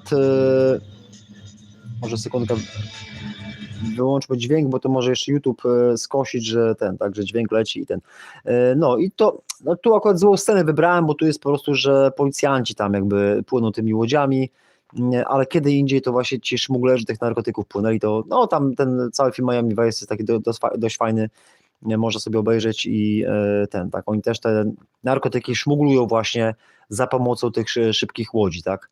Tu oni akurat pędzą, bo tam ktoś z nich tam został porwany, tak, już tam nie będę opowiadał fabuły filmu i oni tam chyba płyną, żeby tam uratować jakby tak, chyba kobietę tego Murzyna właśnie, bo to jest dwóch głównych bohaterów, tak. Tych, co kiedyś właśnie był Don Johnson, tak, i ten drugi, w latach 90. był ten serial, tutaj właśnie ten Farrell gra i ten drugi właśnie tego Murzyna i to są właśnie policjanci z Miami, czy to tu jest po prostu jakby tytuł jest Miami Vice, nie? No i tyle, tak, to jest to właśnie, więc to widzieliśmy właśnie na przykładzie tego Donalda Trumpa, że nam się jakby doskonale to sprawdziło właśnie, czy jakby realizuje się na naszych oczach jakby te scenariusze filmowe, realizują się na naszych oczach jakby, nie? No i teraz pytanie jest jakby tak, czy inne scenariusze filmowe, czy z tymi wojnami trzecimi światowymi, czy tymi postapokaliptycznymi motywami, czy z jakimiś ufolutkami, tak, czy tymi jakby, tu biorę po prostu po tutaj właśnie Miami, tak, chciałem po prostu pokazać, że tak, że czy inne filmy właśnie na naszych oczach się nie będą realizować. Pamiętajmy, to jest też już jako ostatni wniosek, dam na siebie, tylko zobaczę, czy już wszystko wyłączyłem. Pamiętajmy, że właśnie zwróć uwagę, że jest ekstremalnie mało filmów na przykład o powtórnym przyjściu Chrystusa. Nie spodziewaliście się, nie? Ale tak jest, zwróćcie uwagę, nie? Jest ekstremalnie mało, naprawdę mało, nie? Jest tam jakiś tam z Nicolasem Cage'em, jest tam Pozostawieni, tak, no bo to jest tam porwanie, tak, to tam w Ameryce jest to strasznie popularne, więc już po prostu gdzieś tam Hollywood tam gdzieś zrobiło sobie jeden film z porwaniem, tak, ale tak czy inaczej tych filmów jest ekstremalnie mało, nie? Zwróćcie uwagę, ile jest trzecich wojen światowych, nie? Drugich wojn, trzecich wojn, postapokaliptycznych, Terminatorów, tego wszystkiego, miliardy tego jest, nie? Powtórne przyjście Chrystusa? Prawie w ogóle. Przypadek? Nie sądzę. I tyle, nie? Więc ciekawe, które z tych scenariuszy się sprawdzą, a być może jeden z najstarszych scenariuszy może się kiedyś sprawdzi, nie? Dobra, nie mogę się powstrzymać. Dobra, to słuchajcie, to będziemy chyba kończyć. Mam nadzieję, że jakoś podobało Wam się spotkanie, co prawda nocne, mało osób uczestniczyło, a to jest wiadomo kto, o 2, 3, 1 w nocy takie rzeczy ogląda. Widać łapek 14, ludzi 11. Ostatnia minuta, jak ktoś chce coś napisać, niech napisze, ja się napiję i będziemy kończyć. Kurczę, bo jeszcze chciałem zapowiedzieć właśnie, że a nie wiem, czy ten pomysł robić, bo czasem chodzę na te wschody słońca i ja ustawiam smartfona i kręcę wschód słońca, potem robię streszczenie tego filmu i tam na przykład w minutę leci na przykład godzina, nie? A tak teraz sobie myślałem, że może pójdę i nie będę tego wszystkiego zgrywał, montował, nagrywał, tylko kliknę sobie tutaj, pokażę Wam, kliknę sobie tego gimbala razem jakby z tym statywem. Tu macie właśnie gimbala, to czasem jak na te demonstracje chodzimy, jakby nie, to się tam włącza, smartfon się włącza, cały jakby statyw, tak, i że sobie ustawię po prostu i zamiast nagrywać, to kliknę tylko po prostu przekaz na żywo i będzie wschód słońca, nie? Ale stwierdziłem, że ludzie wstaną o 6 ileś, patrzą, Ola Krasnowiec nadaje na żywo, klikną, a tam słońce wschodzi, nie? Przez godzinę czasu, nie? Więc nie wiem, czy to robić, ale tak mnie coś korciło, ale może to będzie bez sensu, nie? Bo ludzie tak spojrzą, co to jest za kanał, gościu wschodzący nagrywa, nie? Jakoś ten, nie? To może nie, to może tego nie zrobię. No chociaż ja razem tak zrobił, bo to by mi oszczędziło ten czas jakby z nagrywaniem, przegrywaniem i tym wszystkim jakby, nie? Ale to nie, to może, bo to zaraz będzie wschód słońca, to może nie dzisiaj, nie? To może jakoś innym razem, nie? Nie, może nawet, a na pewno i to wkrótce, bliżej niż dalej, ale w sensie to jest odniesienie do czego? Bo nie wiem co właśnie, że w sensie, że nie może, a na pewno Pan Jezus wróci, tak? Tak? Bo te złożone ręce, tak rozumiem, tak, że należy interpretować, tak? Bo tak, dobra. No i tyle, nie, że, ale to chyba nie będę robił przekazu na żywo, nie? Z wschodu słońca. Chyba, że wezmę, że Apokalipsa, okej, no okej, czyli o to chodzi, dobra. No, czyli chyba, że wschód słońca i będę po prostu gadał. Będzie rzut na słońce, będę nagrywał wschód słońca, tylko ja wtedy zazwyczaj trochę się modlę, trochę zasłucham muzyczki, trochę tam sobie myślę jakby i ten, nie? To już to przemyślę, dobra, nieważne, zostawmy to, nie było tematu.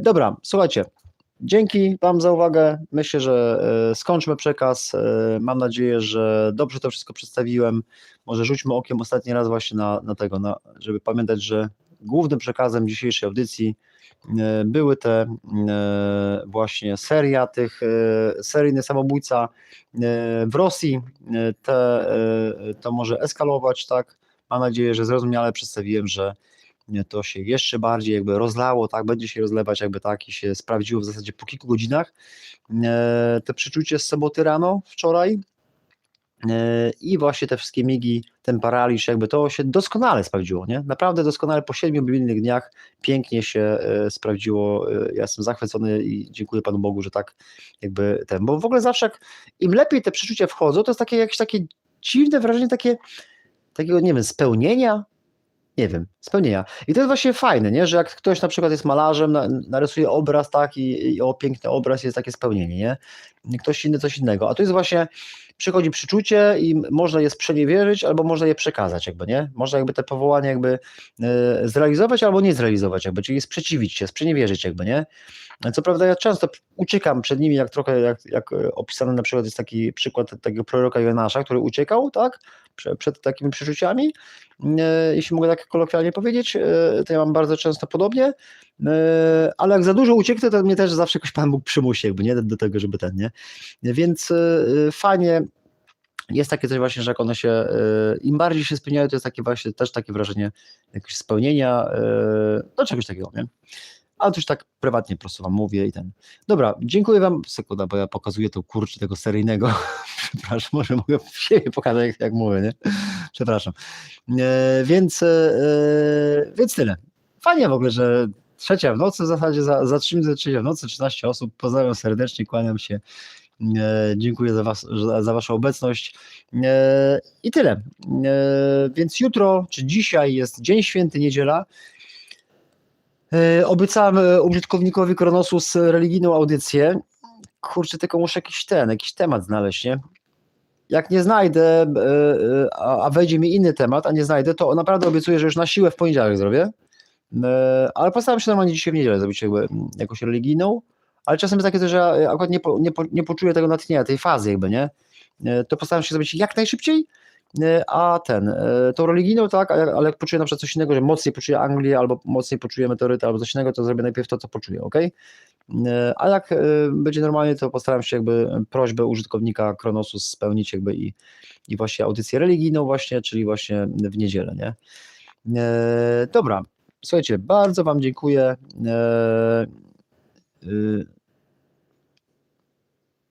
No okej. No każdy po swojemu, nie? Dobra, to dzięki Wam za uwagę. Dobrej nocy, również się kłaniam, również dobrej nocy. I tyle. To kończmy, nie przedłużajmy, bo i tak bardzo długo. I tyle. Z Panem Bogiem. Z Panem Bogiem, trzymajcie się, pa. Czy kocham Was, buziaki, pa. Jak to mówię, nie? Dobra, to wyłączmy, czy ostatni rzut na tego i wtedy właśnie wyłączę tego, nie? No, wyłącza się czy nie?